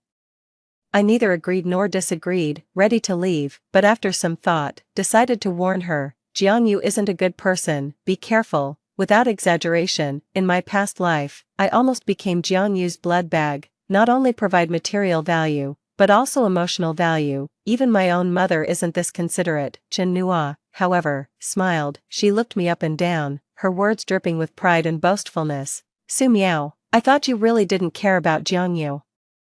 Turns out it was all an act. I always said you were together with him for so many years, how could you have no feelings at all? After a pause, she added, but unfortunately, Jiang Yu is my boyfriend now, and he'll be my husband in the future. In this lifetime, don't even think about taking him away from me. I suggest you stay in the dorm during rehearsals and stop trying to flirt with him. I listened quietly and smiled. If you truly believe you're Jiang Yu's destined one, why would you be afraid of me? After all, what truly belongs to you can never be taken away, isn't that right? Chen Nua's expression changed drastically, filled with anger and panic. Why you're talking nonsense, I just don't want things to get too ugly between everyone. I ignored her and left. Chen Nua reminded me of something. I really should start preparing for the evening rehearsal, but not for Jiang Yu, it's for myself. There's something at the party that I'm determined to get. 5. There's one thing Chen Nua never knew, Jiang Yu is actually the illegitimate child of a wealthy family. In his previous life, at a banquet, Jiang Yu recognized his grandfather among the guests and had an emotional breakdown. He revealed to me his tragic childhood story of being abandoned by his scumbag father from a wealthy family, and his mother raising him alone in despair. In the end, he swore fiercely that he would make his scumbag father pay the price. Under the moonlight, Jiang Yu's eyes were slightly red, but his tone was firm. With the filter of the love-struck brain system, my affection surged and sympathy overflowed, so I decided to help him. So I painstakingly inquired about the preferences of the Jiang family patriarch, deliberately scheming. I engineered countless chance encounters. After finally getting familiar with Grandpa Jiang, I coincidentally saved his life. This earned Jiang Yu a chance to return to his wealthy family. Because of this, a long scar was left on my calf. To protect Jiang Yu's dignity and reputation, I never even told him about this incident. Instead, she kept a low profile and remained the perfect girlfriend who revolved around Jiang Yu 24/7. The poor campus heartthrob boyfriend suddenly transformed into a wealthy young master. Everyone, including Jiang Yu and Chen Nua, thought I'd hit the jackpot. Only I knew it was all the result of my hard work, and this is the terrifying second step of the love-obsessed system, giving unreservedly without expecting anything in return. What appears to be a moving and beautiful love story actually only moves oneself. In others' eyes, it's not only worthless but even makes you a laughingstock. Just kidding. I've already saved the life of a wealthy tycoon. Why should I help Jiang Yu return to his wealthy family? If he wants to go home, can't he beg for it himself? Is my life not valuable? Why wouldn't I want to build this wealthy family myself? Isn't it appealing? I let out a faint sigh. Once again, I marvel at the horror of the love-obsessed system. Indeed, love blinds people. Sympathizing with men brings a lifetime of bad luck. This time, I must firmly grasp this opportunity with Grandpa Jiang, truly and genuinely change my own destiny. Following Grandpa Jiang's preferences from my past life, I began preparing the performance for the evening event. When I volunteered to perform sand painting, the teacher in charge of the evening party lightly furrowed her brows.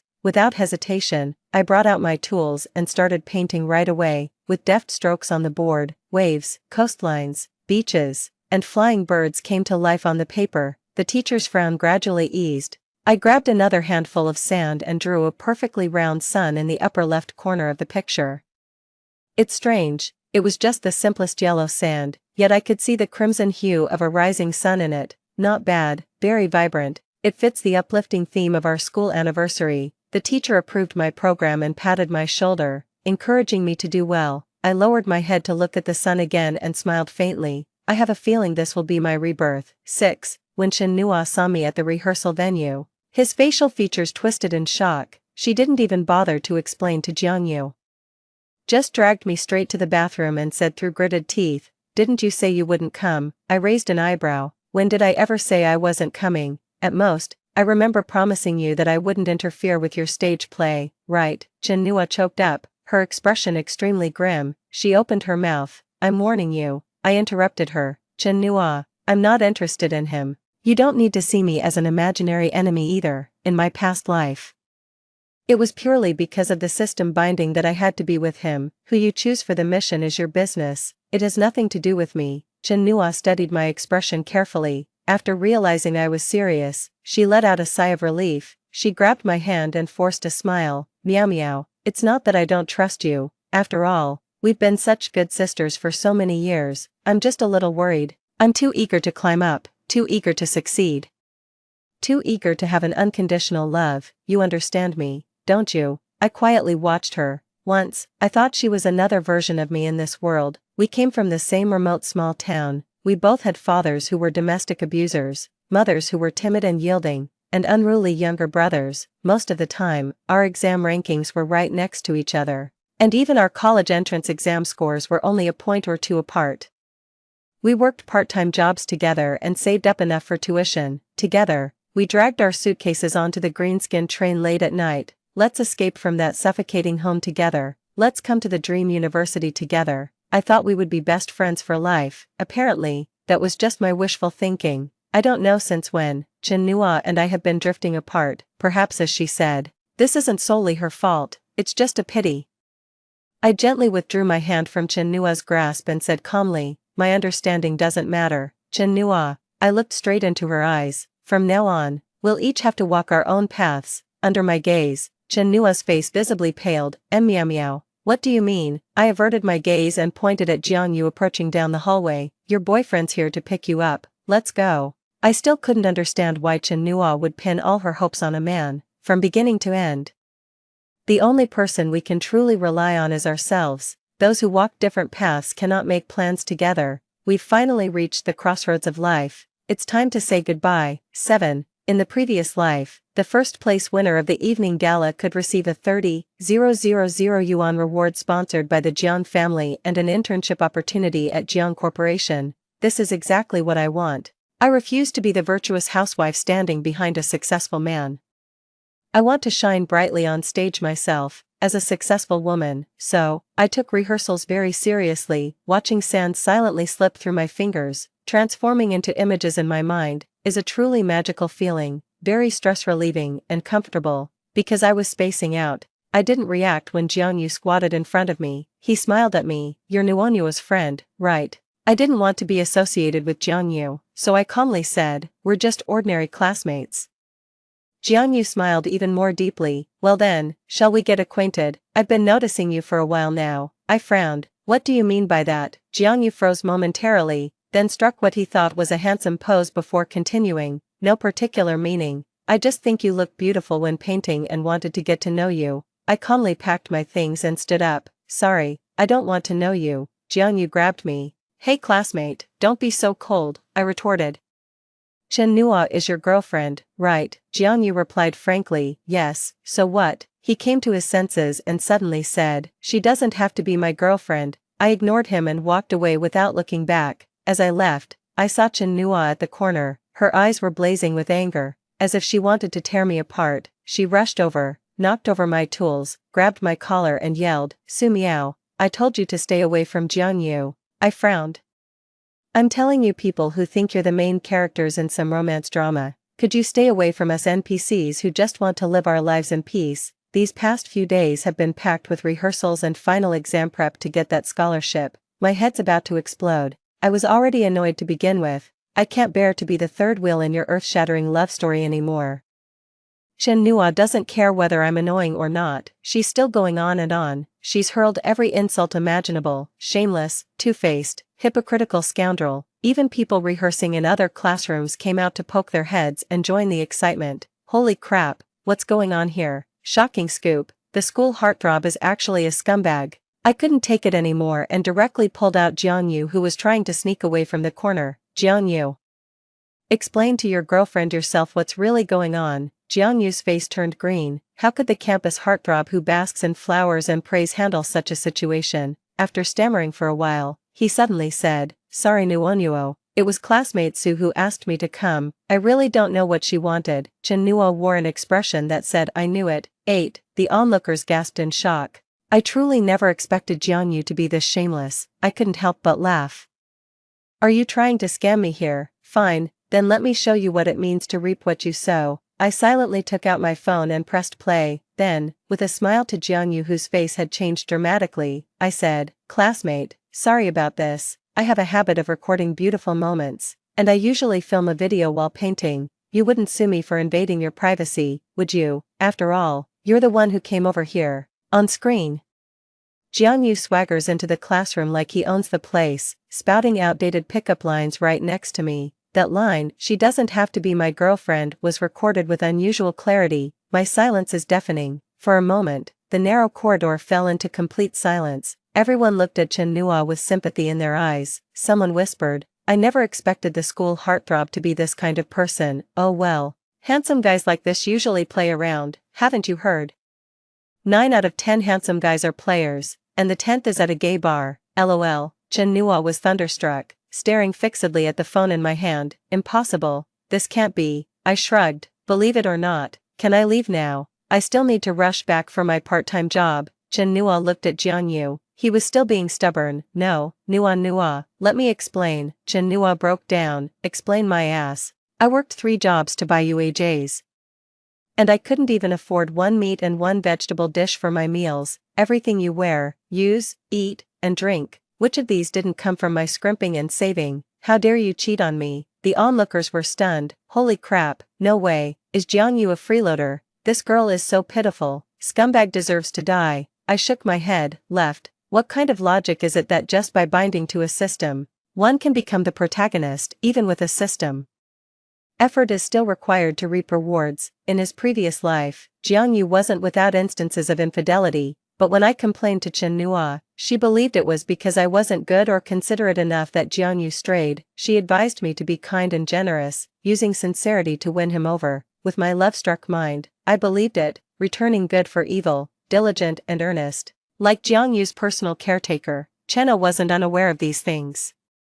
But it seemed she had forgotten them all, stubbornly believing that I could effortlessly become the privileged CEO's wife. Since she thinks I'm blocking her path to wealth, I might as well stop interfering. One doesn't know the pain until the knife cuts their own flesh. Why isn't Chinua now advising herself that it's because she wasn't considerate enough that Jianyu would cheat? Rumor has it that Jianyu and Chinua eventually reconciled. 9. Jianyu swore he would change. And Chinua believed him. After all, there's still that love-struck system in place. I'm not surprised, but I never expected to see Chinua at the restaurant where I worked part-time. She was also there for a part-time job, without the disguise of makeup, wearing the most ordinary clothes. She looked even more haggard. Seeing me, she froze for a moment, then gave a faint smile. Meow meow, you're here. I quietly stepped further away from her, but Chinua still leaned in and said on her own. I've already made things clear with Jianyu. He said that day he was just curious about what my good friend looked like, so he went to see you. Now he realizes it was wrong to privately contact his girlfriend's best friend, and he won't do it again. After a pause, she then accused me. Couldn't you have waited to tell me this trivial matter when no one was around? You just had to play that video in front of everyone. Now Jianyu hasn't dared to leave his dorm for classes recently. But it's fine, staying in the dorm is good for him. He can get some proper rest for a while. After all that rehearsal, he's exhausted. After finishing this job, I'll have just enough to add another dish for him. Silence. I remained silent for a long time. Chinua, under the control of her love-struck system, has become completely unreasonable. I couldn't help but start to reminisce. Did I say something like this in my past life too? It seems so. I shuddered violently. This unconditional indulgence means paying for others' mistakes. Still trying to convince myself to believe all of this. It's absolutely terrifying. I glanced sorrowfully at the dazed Chinua, like seeing my former self. Noticing my gaze, Chinua leaned in closer. Meow meow. When do you think Jianyu will be recognized by the Jiang family in this lifetime? I remember it was about a month after the school anniversary gala in the previous life. She gave a smile. How wonderful. Just over a month more, and I'll have everything I want. In the end, she glanced at me as if bestowing charity. Don't worry too much either. After all, we've been good sisters for so many years. When the time comes, I definitely won't treat you unfairly. unlike your previous life, where you didn't give me any benefits at all. How about it? Am I being considerate enough?" These words successfully dispelled the fleeting sense of pity I had just begun to feel. The scene of me advising her not to pick up this system's interface is still vivid in my mind. This is the path Chen chose for herself. What right do I have to sympathize? I shook my head and went about my own business. Soon it was the day of the school anniversary gala. 10. I got everything ready and waited backstage. Jiangyu's performance was scheduled right before mine, standing right in front of me at this moment. The recent scandal about him being a jerk doesn't seem to have affected him much. Everyone's just here for the drama. When the hype fades, the crowd disperses. Now he's chatting with the person next to him without a care in the world. Suddenly, he looked up in my direction with a heavy gaze. There's something seriously off about that look. I was taken aback. Before I could think further, Chen suddenly grabbed me pitifully. Meow meow. My stomach hurts a bit. Could you accompany me to the restroom to check? Her face was deathly pale, beyond what blush could conceal. Remembering her menstrual pain issues, I hesitated for a moment before finally nodding in agreement. In the restroom, Chen clutched her stomach and said weakly, "Thank you, meow meow." I turned my head away without responding. Chen wasn't annoyed either, walking out leisurely. Watching her unsteady figure, I couldn't help saying, "If it really hurts too much, just skip the performance, there are understudies anyway." Chen didn't stop walking, murmuring softly, "No, I won't let anyone take Jiangyu from me." Chen performance was fairly successful. It's my turn to go on stage. I took a deep breath and walked onto the stage, accompanied by gentle background music and narration. The sand transformed freely in my hands. Suddenly, I frowned. In the clean, soft sand, there inexplicably appeared some white powder. Where did these things come from? I had a vague sense of foreboding in my heart, but I've already stepped onto the stage to perform, and now there's no way I can call for a stop. Suppressing the unease in my heart, I began to paint earnestly. "Su Miao, go for it. This is your most efficient and convenient opportunity to change your fate. Success is the only option. Failure is not permitted." Gradually, my hand that came into contact with the powder grew increasingly itchy. I know what that is. Talcum powder. I'm allergic to talcum powder. Ever since I was a child, whenever I come into contact with talcum powder for more than 2 minutes, I immediately develop rashes all over my body and experience unbearable itching. The worst time, I almost went into shock, and only 2 people know about my talcum powder allergy. One is Jiangyu from our past life together. The other one is Chen. For a moment, I couldn't even tell which was more agonizing, the pain of betrayal or the bone-deep itching in my hands. I clenched my teeth tightly, resisting the urge to scratch. With trembling hands, I struggled to complete the sand painting. I forcibly shortened the 8-minute performance to 5 minutes. Even so, after stepping off stage, I couldn't hold on any longer and fainted. When I woke up again, I was in the hospital. 11. Meow meow, you're awake. Chen eyes were full of concern, but all I could see was her hypocrisy. I closed my eyes briefly. "Why are you here?" "I don't want to see you." Chen wanted to grab my hand. Seeing it smeared with ointment, he abruptly changed course. He grabbed the blanket I was covered with. "Meow meow, I'm sorry, but Jiangyu told me he absolutely must win first place this time. You're too amazing. He was afraid he couldn't compete with you. That's why he asked for my help." Meow meow, I'm truly so sorry. You can hit me or scold me. I won't fight back at all. Enough, I interrupted her impatiently. I had no intention of arguing with her about Jiangyu. All I could think was how she'd attacked my weakness over a man. I was even more furious than when I discovered she chose Jiangyu, because this can no longer be explained by the love-struck system. Even in my previous life when I was controlled by the love-struck system for 5 years, I never did anything to harm Chen.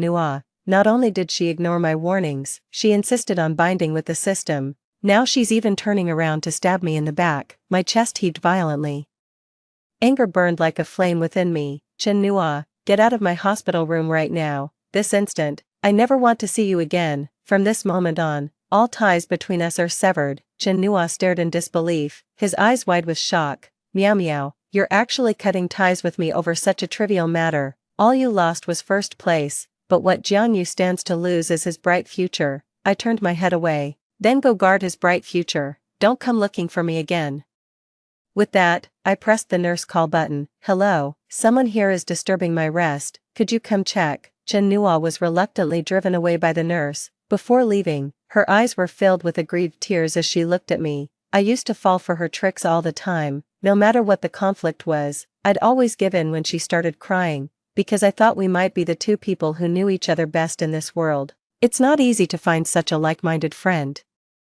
I don't want to lose her, and now, Chinua has crossed my bottom line. I can't tolerate it anymore. I took out a note from my pocket. What's written above are some of Grandpa Jiang's hobbies and places he usually visits. I originally wanted to remind Chinua, Jiangyu wouldn't be recognized by the wealthy family without reason. Now it seems unnecessary. I expressionlessly threw the note into the trash can. During these days I was hospitalized. 12. The teacher in charge of rehearsals brought good news.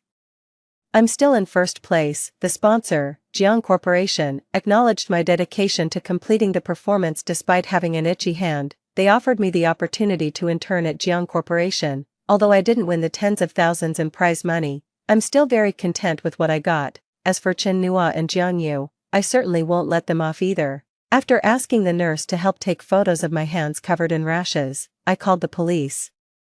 I knew this wouldn't be enough to put Jiangyu and Chinua behind bars, but I must teach them a lesson, let them know I'm not someone to be bullied. Unexpectedly, Grandpa Jiang came to see me too. He said he'd secretly watched our rehearsals several times and thought I was very diligent. Although there were some minor hiccups during my performance at the party, overall it went quite smoothly. He invited me to intern at his art company. Essentially, it's the prize for winning first place at the party.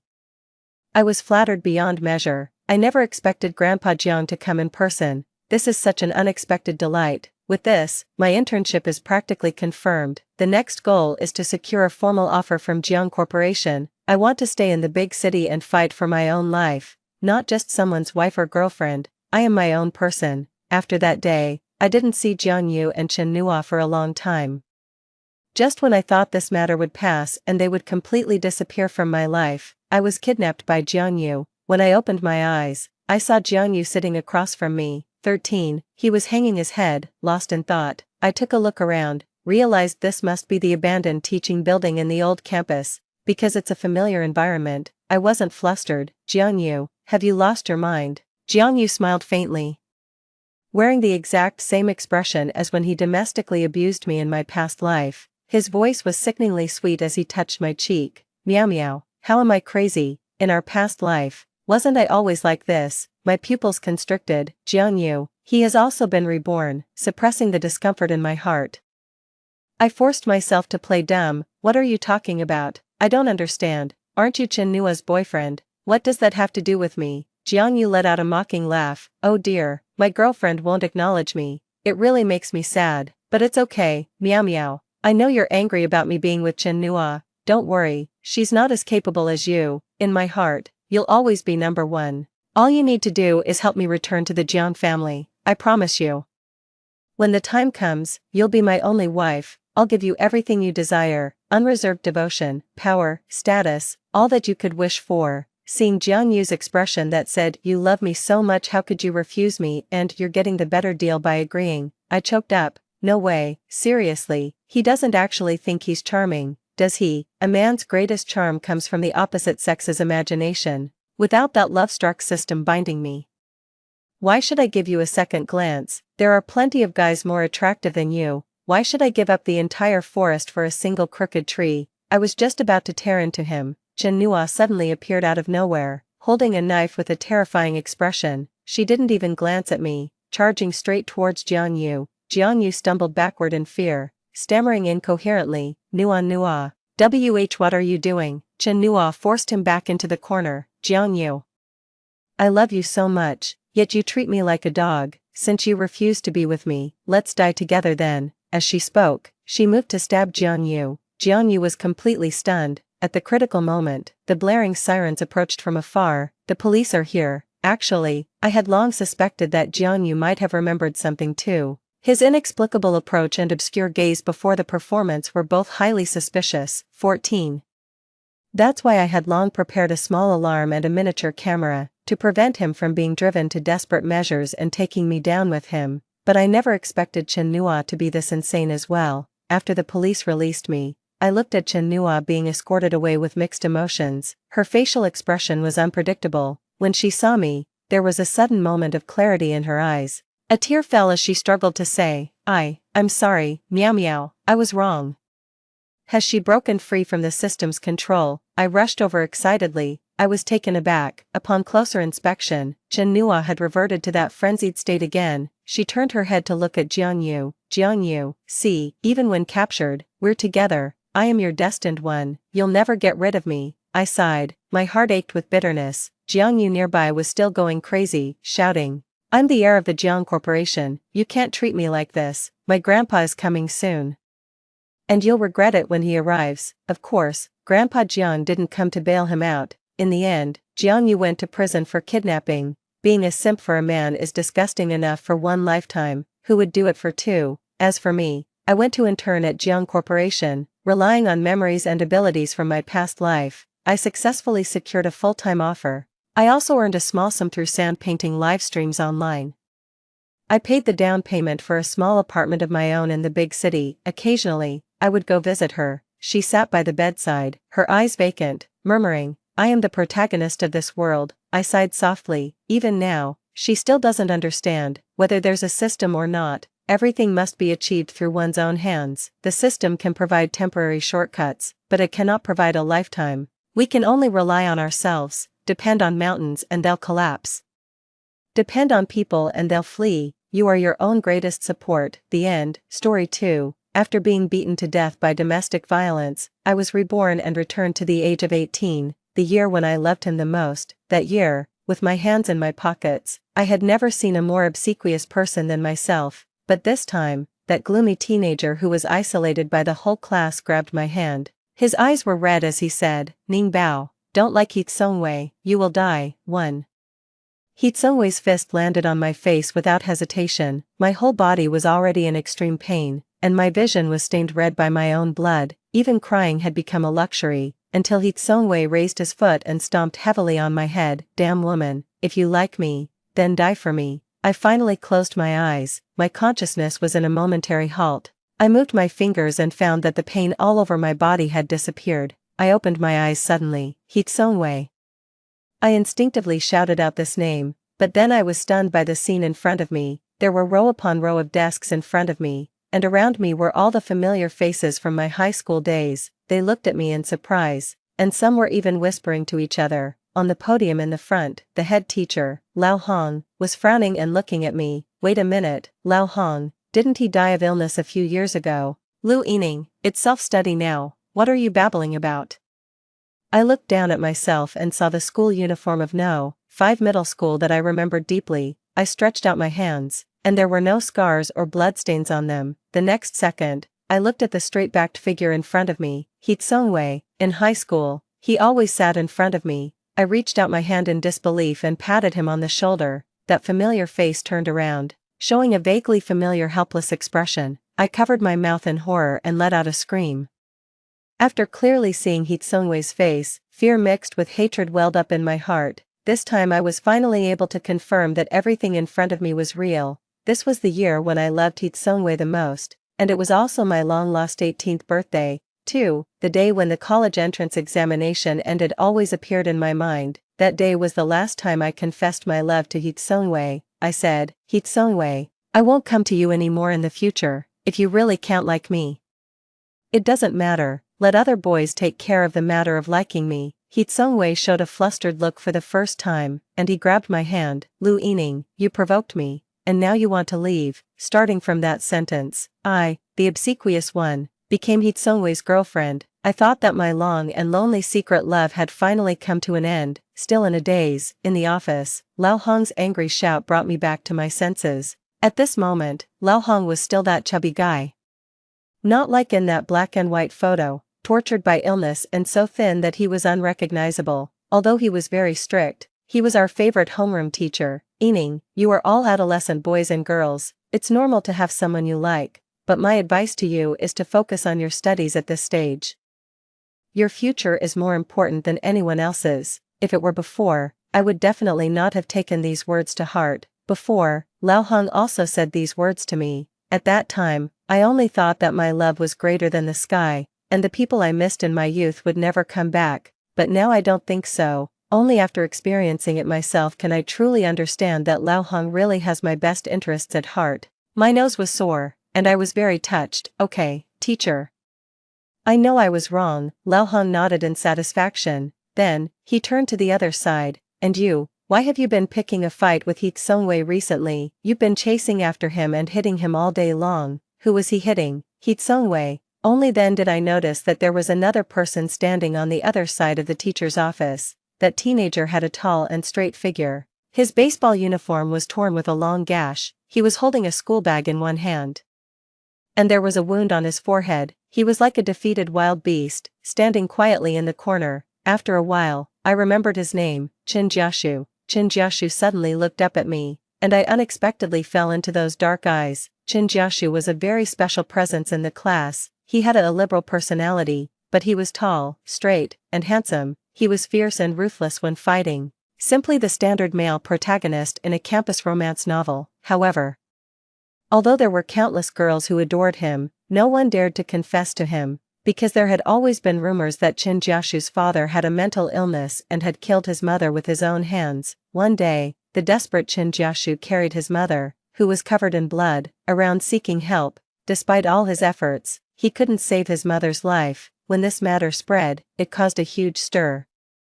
Everyone thought that Qin Jiashu might have inherited his father's mental illness, and his love for fighting seemed to be a traceable violent tendency. If someone got too close to Qin Jiashu, it might very well mean facing the same fate as his mother. So, everyone was willing to be polite to Qin Jiashu on the surface, but it was only limited to being polite. The classmates were afraid of him, intimidated by him, and didn't want to get close to him even more, behind his back.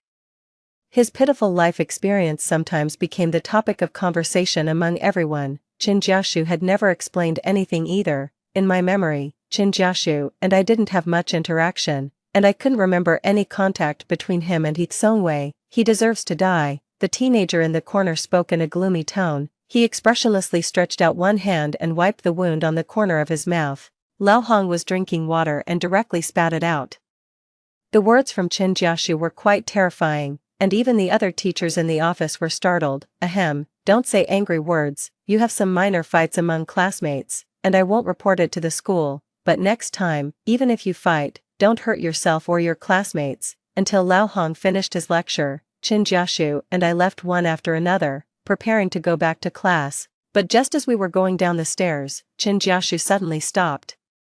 I didn't stop in time and bumped hard into his back. I rubbed my nose, and tears welled up in my eyes from the pain. Are you crying? Probably not expecting me to look like this. Qin Jiashu was a bit at a loss. Why did you hit Heat Sungwei? I didn't answer but asked while covering my nose. So, did you cry because of him? Even standing on a higher step, Qin Jiashu was still half a head taller than me. He looked down at me with lowered eyebrows, and his expression was full of mockery. No.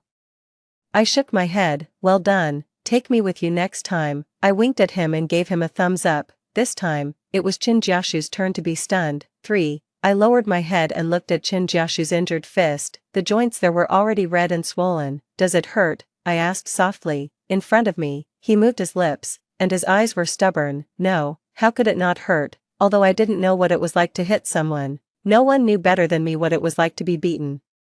No matter how tough a person's bones were, at the moment of falling to the ground, the brain would have a momentary halt. It was as if the whole body was briefly pressed with the spacebar. When Heat Sungwei hit me, this feeling would be intertwined with fear, and over time, it would slowly be branded deep in my memory. I couldn't help but hold my breath. Then did you win the fight? I asked again. I pinned him next to the urinal in the boys' restroom. He was more seriously injured than me.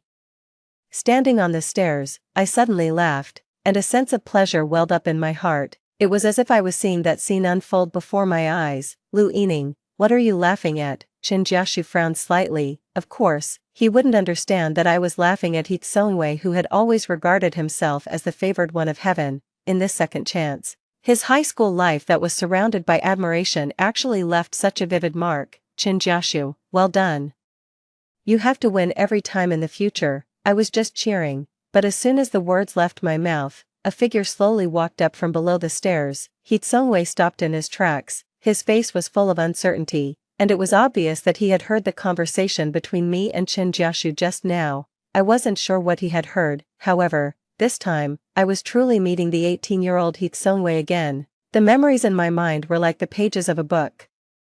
Being blown by the wind and stopping at the year when I loved Heat Sung-wei the most, I had done a lot of stupid things. For example, I requested a love song for him at the broadcasting station and finally high-profilely attached my own name, making the whole school know about it. I also once blocked Heat Sung-wei in the corner of the basketball court, stood on tiptoe, and gave him my first kiss, amid the jeers of the crowd. Heat Sung-wei gradually blushed.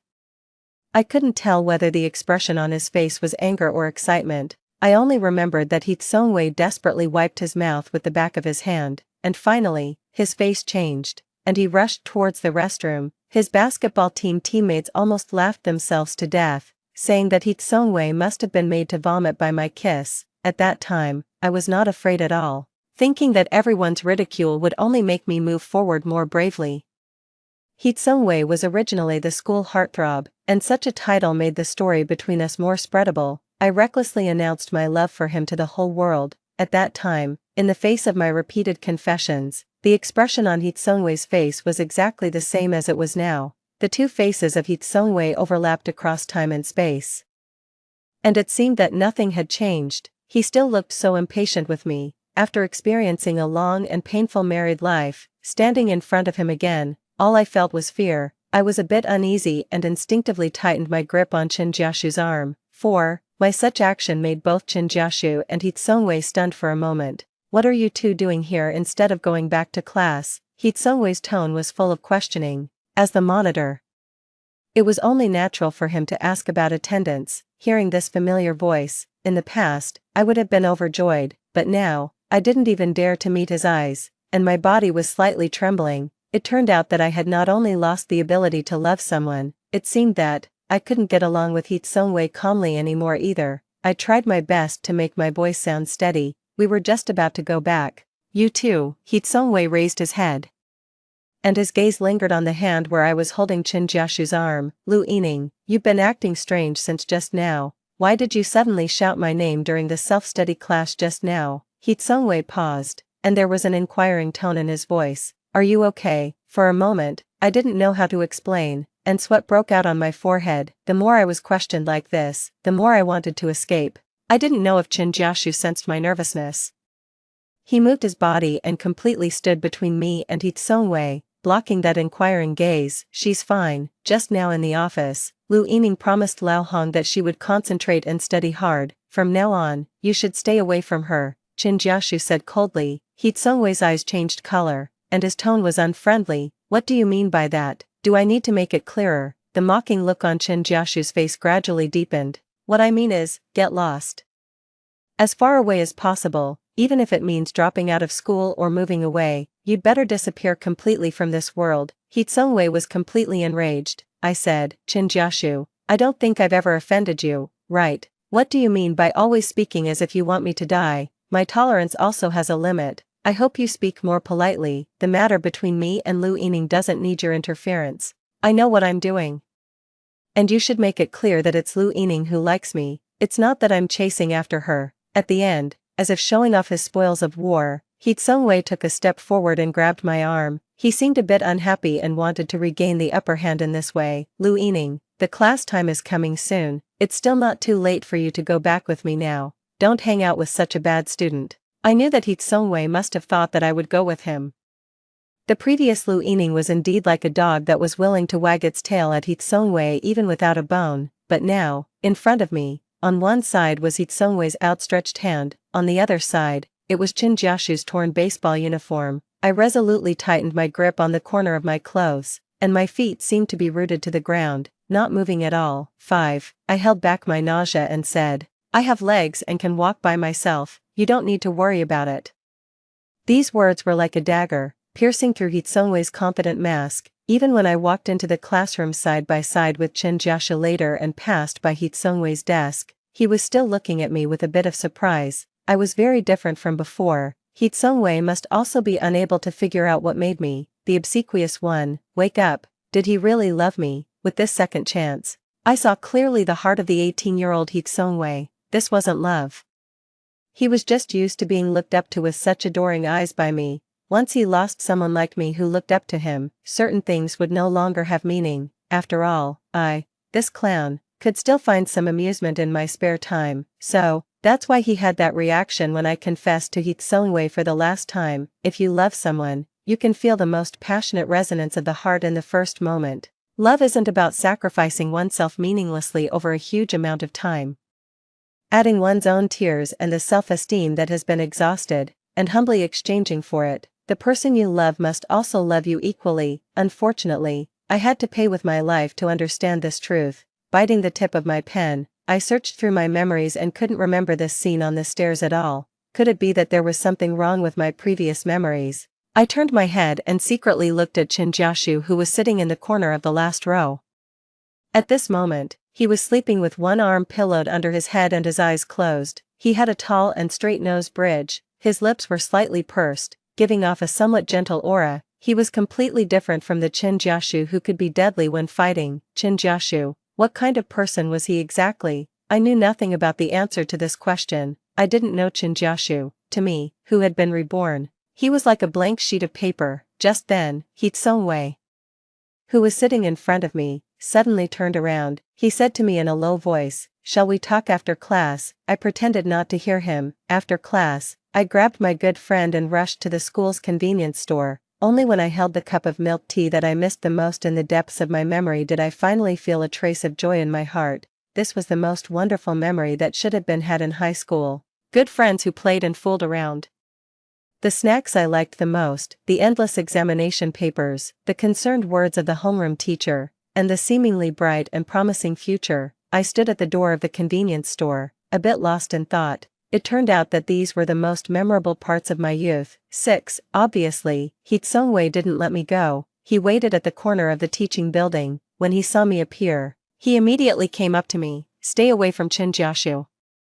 What kind of good person do you think he is? He's very dangerous." Hee Seung-wei was a bit anxious. People who didn't know the situation might have thought he cared a lot about me. My thoughts couldn't help but drift back. After we graduated from university, we quickly got our marriage certificate and held a wedding under the blessings and witness of our relatives and friends. This seemed like a happy beginning. In fact, from that day on, I stepped into a nightmare like an abyss. At first, Hee Seung-wei would occasionally say some rather harsh words to me. I didn't know why he would suddenly lose his temper. Every time I asked him, he would keep silent. However, Hee Seung-wei was a very macho man and would never take the initiative to tell me what happened outside. So at the beginning, when he lost control of his emotions, I just thought he was in a bad mood and often chose to endure it silently. I thought that changing from lovers to husband and wife always required more running in and tolerance. Perhaps with a little more time, we could get more used to married life. I never expected that later, Hee Seung-wei completely changed into a different person. Whenever he was under great pressure, he would be moody. At the mildest, he would abuse me verbally, and at the worst, he would beat and kick me. The most serious time, I was dragged by my hair by him and beaten from home to the elevator entrance. I was slapped until my face was black and blue, and I could hardly even lift a finger. Every time after beating me, Hee Seung-wei would seem to wake up completely and hug me while crying bitterly. He said he didn't know what was wrong with him. Every time he lost control, he couldn't help hurting the people around him, and I was the only one around him. He was willing to kneel down for me, slap himself in the face, and even bang his head against the wall. From this time on, I had already sensed that something was wrong. I wanted to stop this terrible marriage, but it was too late. I had already lost all the initiative. Hee Seung-wei tore up my divorce agreement time and time again, and his attitude towards me became even worse. He even used some means that I couldn't accept to humiliate me. "Don't forget how you clung to me back then. These are all your obligations as a wife, Ening, I love you so much." In such repeated and confused words, he was gradually tearing my self-esteem apart bit by bit. I had long since extinguished the last glimmer of hope until I died. 7. I asked Hee Seung-wei, "Chin Jiashu isn't a good person." "Why?" "Because his father was a psychopath and killed his mother. Chin Jiashu is the child of a murderer." Hee Seung-wei paused and then said, "They say the offspring of a mouse can dig holes. If you get too close to him, what kind of good ending do you think you'll have?" I took a step forward, getting very close to Hee Seung-wei. The faint smell of laundry powder on him lingered in my nose. In the past, such a scene would have made me wake up with a smile in my dreams, but now, I felt like vomiting. "Then what about getting close to you?" I smiled and said, "Will I die?" His face changed. as if he was offended and extremely unhappy. What are you talking nonsense about, Lu Yining? I'm caring about you. Don't take my kindness for ill will. He Tsungwei took a deep breath, as if trying his best to hold back something. I know that my constant rejection of your confessions may have made you feel embarrassed. I interrupted him. I don't like you anymore. The atmosphere turned awkward, and there was a momentary stagnation for a few seconds. You, what did you say? He Tsungwei couldn't believe my words and slowly widened his eyes. I gripped the milk tea tightly and said word by word. I said, I don't like you anymore. We shouldn't have any more contact with each other in the future. After saying these words, somehow, the huge stone that had been weighing on my heart seemed to have finally landed. It was as if I had finally given a clean and straightforward account to that dead self. It was also like finally putting an end to that failed marriage with my own hands. He Tsungwei's expression was stunned. Just like when he heard that I was about to withdraw from this one-sided love after the college entrance examination. Lu Yining, what trick are you playing on me this time? Are you using retreat as an advance? I'm not falling for this. If you don't fall for this, then go to hell. Sure enough, this person still believed that this was another way for me to attract his attention. I slowly opened my mouth and said, remember, in the next few years, there will be a popular internet term called ordinary but competent man. It's generally used to describe an ordinary yet competent boy, which is quite similar to your current state. He Tsungwei said unhappily, do you mean that I'm ordinary? I increasingly felt that I was blind back then. I didn't want to continue this meaningless conversation, so I turned around and left. But I didn't expect that Qin Jiaxu had been behind me all along. I blinked. Qin Jiaxu's bright black eyes were fixed on me. With a hidden smile, he took the cold cup of Xiangpiopio milk tea from my hand with one hand and took out a cup of warmed milk tea from his baseball uniform with the other hand. Qin Jiaxu handed me the warm cup of milk tea. He seemed to be in a very good mood. When he looked at He Tsungwei over my shoulder, his eyes were provocative, but he gently curved his lips. The young man's expression was unrestrained and confident, as if he had just won a silent victory. In my puzzled gaze, Qin Jiaxu lowered his head and took a sip from the straw of the cold milk tea. My heart stirred slightly, but I had clearly drunk from this cup just now. 8. Seeing Qin Jiaxu come over, looking like he was backing me up, He Tsungwei left in a huff. Before leaving, his eyes swept heavily over the cup of milk tea in my hand. I was a bit touched and also found it a bit funny. Why did Qin Jiaxu seem like He Tsungwei's sworn enemy every time? He Tsungwei seemed to care a lot about him. If I hadn't returned to the age of 18, perhaps Qin Jiaxu and I, after this intersection in high school, would have embarked on completely different life tracks, and the chances of us meeting would have been very few. After getting into university and falling in love with He Tsungwei, the focus of my life gradually shifted to He Tsungwei. In this way, I gradually lost touch with my old classmates. In the class group, I would occasionally glance at the list and see Qin Jiaxu's name. His black profile picture, which had remained unchanged for years, never said anything, as if he were a silent sculpture. I had also vaguely heard that Qin Jiaxu was the one who had the worst life among our classmates. After graduating from high school, he didn't get into university and became a car mechanic. After that, no one knew where he was. This was all the information about Qin Jiaxu that I could find after searching through my memories. Qin Jiaxu drank up the cold cup of milk tea in one gulp. Looking at the familiar yet unfamiliar features of this young man, I had an indescribable feeling in my heart. Hey, Qin Jiaxu, how did you know that I like taro-flavored milk tea? Choked by my sudden question, Qin Jiaxu suddenly coughed, and even the tips of his ears turned slightly red. It was clearly the coldest time of winter, and he was wearing a very thin baseball uniform, but the milk tea in my hand was warm because of his body temperature. Qin Jiaxu was just about to speak, but I interrupted him. Anyway, thank you. What did you say? Qin Jiaxu seemed not to have heard clearly and leaned his head closer. I said thank you. Thank you for always appearing by my side in time. Qin Jiaxu was 185 meters tall. I thought it was because of the height difference that he couldn't hear clearly, so I stood on tiptoe, leaned closer to him, and was about to thank him loudly again, but the next second, with a mischievous smile on his face, Qin Jiaxu touched my head that I had leaned in. Lu Yining, if you really want to thank me, why don't you teach me how to study? When he touched my head, his movement was very gentle, and his eyes were filled with doting. I blinked. This small action was like a feather gently brushing against my heart. Obviously, this gloomy young man in the eyes of others seemed fierce and unruly, but when he faced me, he was always very cautious. I agreed to Chin Jiashu's request. Back then, I was the top scorer in liberal arts at school. For Hitsongwei, I gave up my favorite school and major and settled for an ordinary first-class university. This time, if possible, I want to leave more love for myself and my own dreams. Hearing that I agreed so readily, Chin Jiashu asked, "Aren't you afraid of me?" I was a bit confused. "You also have 2 eyes and 1 nose. What should I be afraid of?" Chin Jiashu continued, "Just like everyone else. Are you afraid of me because I'm the child of a mentally ill person, afraid that one day I will lose control of my emotions and do terrible things to you?" I shook my head. "Chin Jiashu, does it matter how I think about this? The most important thing should be your own heart. Don't listen to the voices outside, whether it was before or now."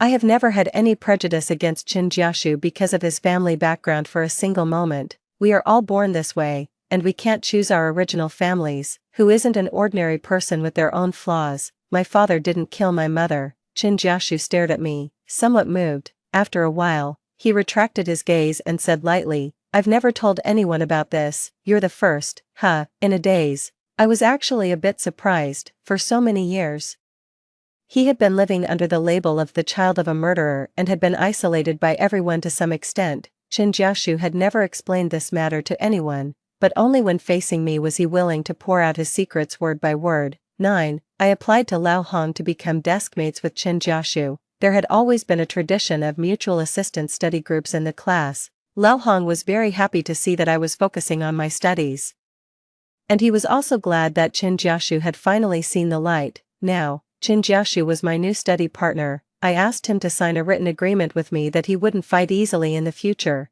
and Chin Jiashu obediently did as I said. After becoming deskmates with him, I realized that Chin Jiashu was a person who would be very serious once he made up his mind to do something. When he said, "Please teach me how to study," he wasn't just saying it for fun.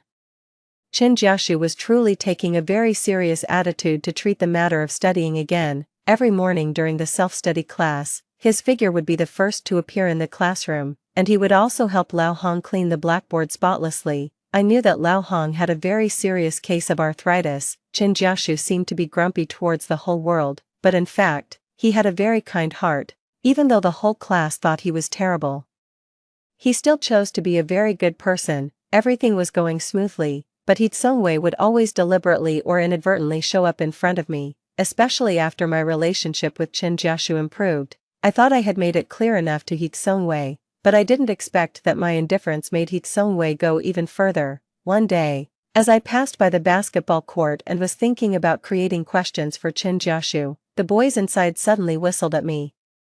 I turned my head and saw Hitsongwei's friends wearing meaningful smiles. "Sister-in-law, where are you going?" I immediately felt nauseous and had a physical aversion to this address. I've already made it clear to Hitsongwei that I won't pester him anymore in the future. Since he doesn't like me, there's no need for you to make jokes about us anymore. It's disrespectful to everyone. I confronted them with a serious face, until Hitsongwei came out dribbling a basketball. "Recently, you've been getting so close to Chin Jiashu that it's making me lose focus in class. You were the one who provoked me first, and now you want to stop it. I think I kind of like you, Lu Yining. I'm willing to give it a try with you, as long as you stay away from that psycho." 10. This person was really as arrogant as ever. The last sentence annoyed me. "Watch your mouth. Who's a psycho? He has a name. His name is Chin Jiashu. Also, I did like you before, but so what? Does your name have to be engraved in my DNA? If I'm not with you, do I have to erect a monument for myself? Have some self-respect. Don't make me feel sick every time I think of you. If possible, I would rather this domestic abuser in front of me die. After all, he had done such cruel things to me. Why should it all be written off like this? But one can't just immerse oneself in hatred. I'm very lucky to have been given a chance at a new life, so I shouldn't waste my time hating Hitsongwei. He's already a piece of trash, and I will definitely not throw my brand new life into the trash can again." My words irritated Hitsongwei, and his face immediately fell. He slammed the basketball heavily at my feet. Bang! The sound of it hitting the ground was so loud that I was startled and stepped back. Hitsongwei strode forward and punched the wire mesh next to me. The distorted and familiar face in front of me once again brought me that suffocating feeling of being on the verge of death. Immediately after, Hitsongwei reached out and forcefully grabbed my neck. This was the first time he had torn off the so-called school heartthrob mask and exposed his true and ugly face. Brother Tsung, Brother Tsung. The group of his friends beside him also panicked and quickly rushed over, trying to pull his hand away. The fear in my heart welled up again, and I felt nauseous and wanted to vomit, but this time I still tried my best to keep my eyes wide open and make myself look clearly at Hitsungwei's face. Hitsungwei didn't stop. Instead, he increased the strength. From an angle that only I could see, his expression was gloomy and terrifying. The air in my abdomen was almost being taken away. I opened my mouth and, with all my strength, bit down hard on his hand. Hitsungwei shook off his hand in pain, and I finally got a chance to catch my breath. People who get close to a psycho are really unlucky, I heard Hitsungwei say extremely contemptuously. At this moment, he had become the Hitsungwei who had beaten and kicked me again. All the nightmares broke free from the cage of my memories once more, until Hitsungwei swaggered away. I hugged my arms, squatted on the ground, and gasped for breath. When I summoned up the courage to bite him just now, there was anger in my emotions, as well as fear that I forcefully suppressed. It turned out that after being beaten for a long time, when I returned to a familiar situation again, there would still be a physiological reflex. My tears still involuntarily rolled down. More and more classmates stopped to watch, and a sense of helplessness gradually surrounded me. Those scenes of being loudly humiliated by Hitsungwei with words, and being beaten to a pulp on the ground by him, which had attracted the neighbors to come out and watch the excitement.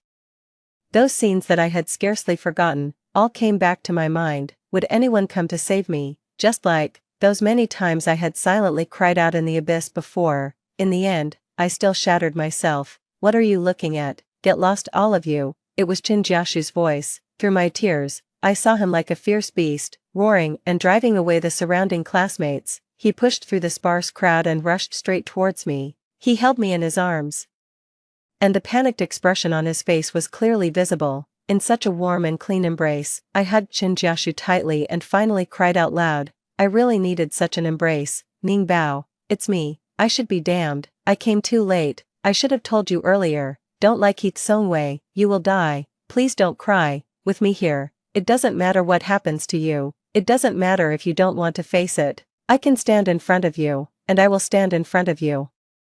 Chinjiashu's hands trembled as he gently stroked the red marks on my neck that had been grabbed. His expression was filled with heartache. There was a hint of scarlet in his eyes, but he held my cold hand. Don't look, don't listen, and don't be afraid, just like you told me. This time, even if I die, I won't let anyone hurt you again. 11. I went back to the classroom with Chinjiashu. It happened to be the break time, and the classmates in the class were chatting and laughing in their seats.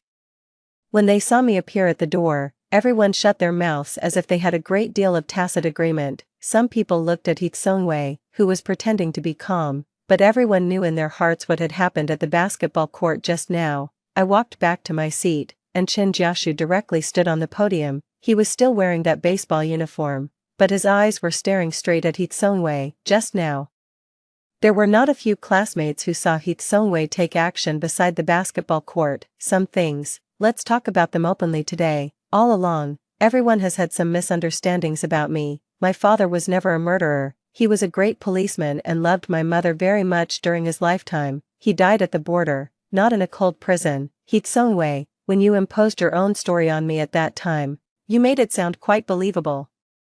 Do you want to tell us about your own family situation yourself, or should I tell it for you? The whole class was already silent, and everyone seemed to understand something. Some classmates in the class had already quietly informed Lao Hong, but Hitsungwei suddenly stood up violently from his seat, his face ferocious, and rushed to the podium, grabbing Chinjiashu's collar. Chinjiashu was half a head taller than Hitsungwei. He leaned close to Hitsungwei's ear and didn't know what he said. Then Hitsungwei suddenly went crazy and stabbed at Chinjiashu with something in his hand. Chinjiashu had no intention of fighting back at all, nor did he make any evasive moves, until the classmates saw clearly that it was a utility knife that had deeply pierced into Chinjiashu's shoulder. Only then did everyone wake up from their shock, regained their senses, and rushed up to pull them apart all at once. Hitsungwei was twisted by the arms and pressed to the ground on the other side. Waiting for the teacher to come back and deal with it, I rushed towards Chinjiashu and checked his wound. I shouted anxiously, "Are you stupid? You didn't even try to dodge." Even though I scolded him, there was still a bright light in Chin Jiashu's eyes, and there was an unquenchable smile. I promised you that I won't fight again in the future, and I will keep my word, so, I won't fight back today. Am I a good boy, Ning Bao? Chin Jiashu stretched out his hand, trying to hold my finger. My heart couldn't help but beat faster because of the words Ning Bao.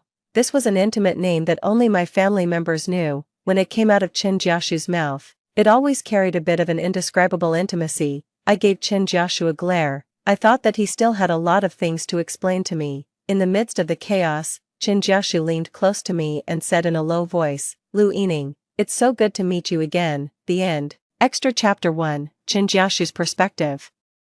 The position where the utility knife stabbed wasn't very deep, but Lao Hong still insisted that Chin Jiashu stay in the hospital ward and finish the full set of examinations before leaving. He originally wanted to go back to class, but both Lao Hong and Lu Yining insisted, so he could only stay. Lying on the hospital bed, Chin Jiashu's thoughts returned to the previous life, when Chin Jiashu was still in high school.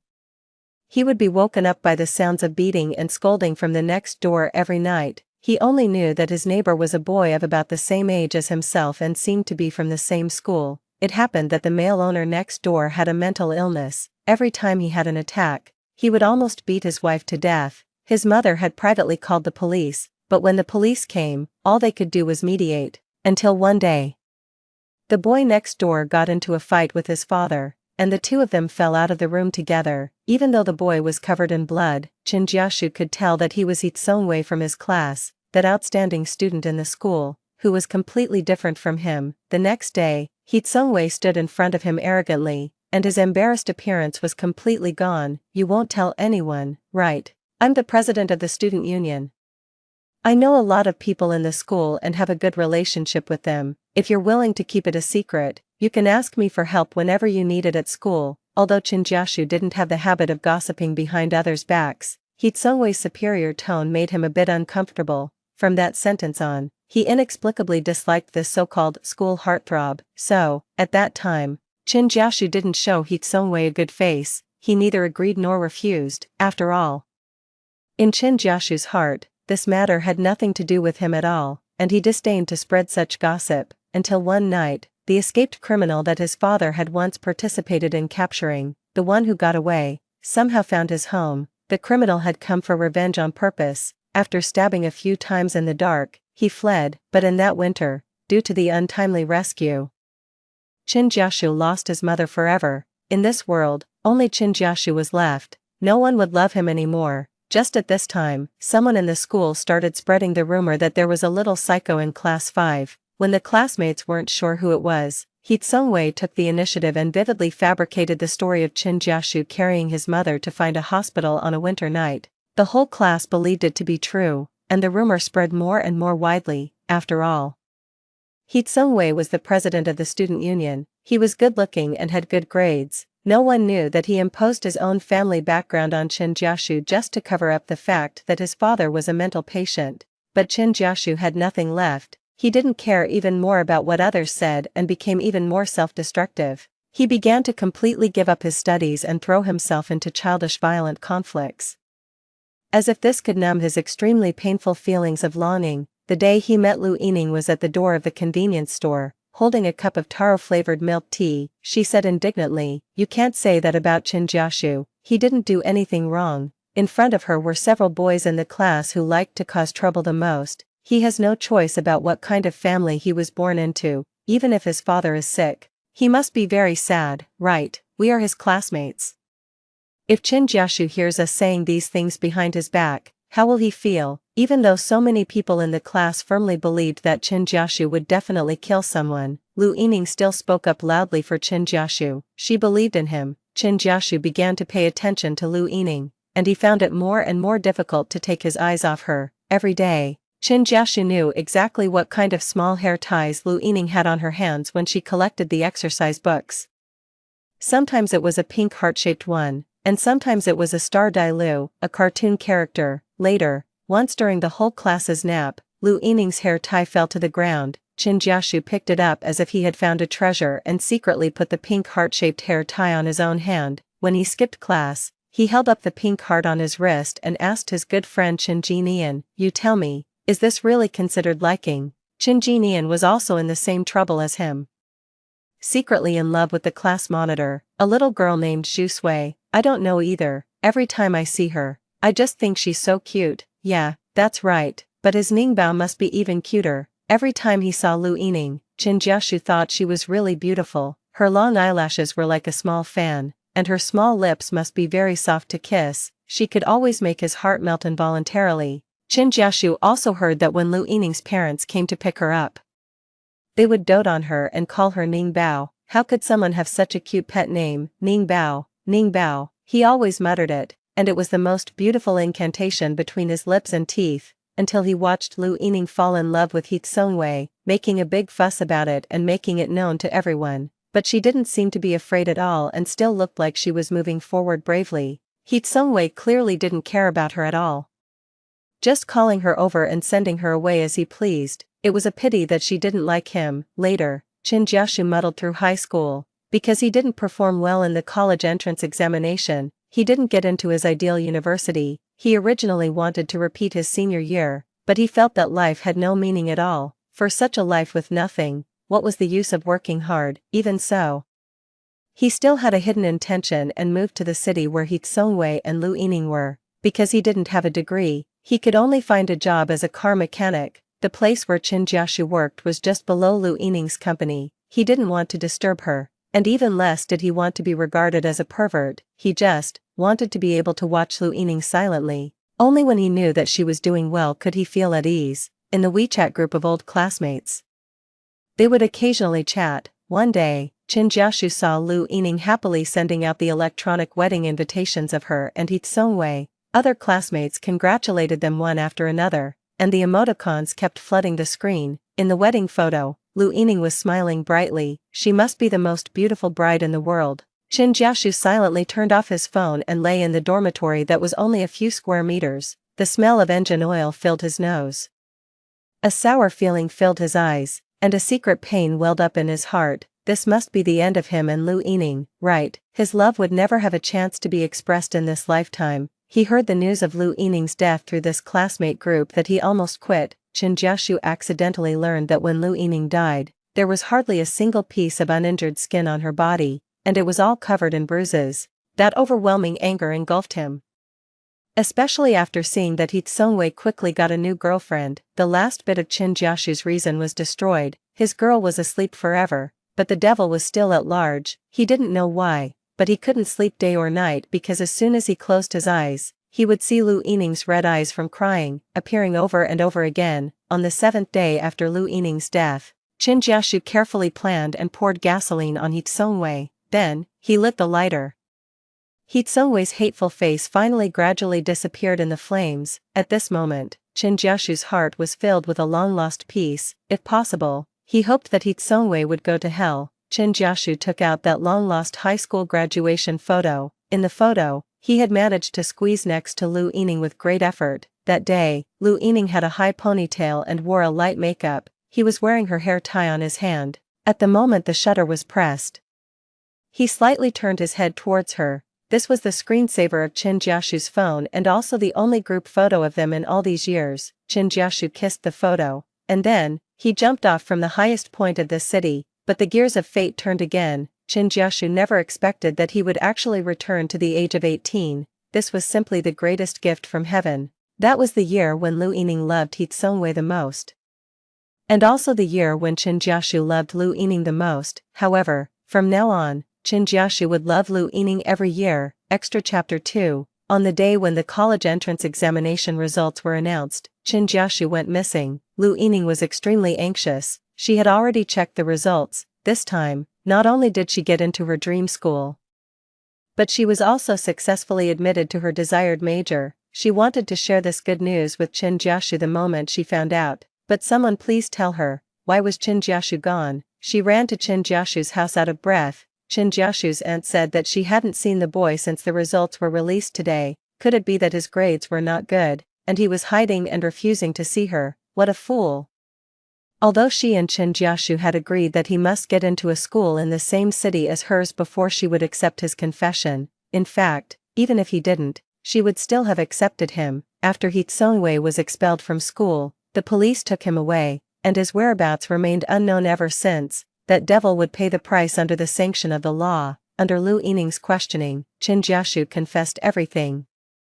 Knowing that confession would lead to leniency and resistance would lead to severity, only then did they realize that both of them had been given a second chance at life. Lu Yining alternated between crying and laughing. She asked him if it hurt when he jumped off the building. Qin Jiashu said it hurt quite a lot, so he had beaten He Tsungwei every time he saw him afterwards. Even Lao Hong couldn't stand it anymore. There were row upon row of desks in front of me, and around me were all the familiar faces from my high school days. Suddenly, Lu Yining's phone received a WeChat message, and she quickly looked at her phone. It was a screenshot of Qin Jiashu's grades. There was also a passionate sentence: "Dear girlfriend, I made the cut." It was as if fireworks were exploding above her head, and Lu Yining was so happy that she let out a scream.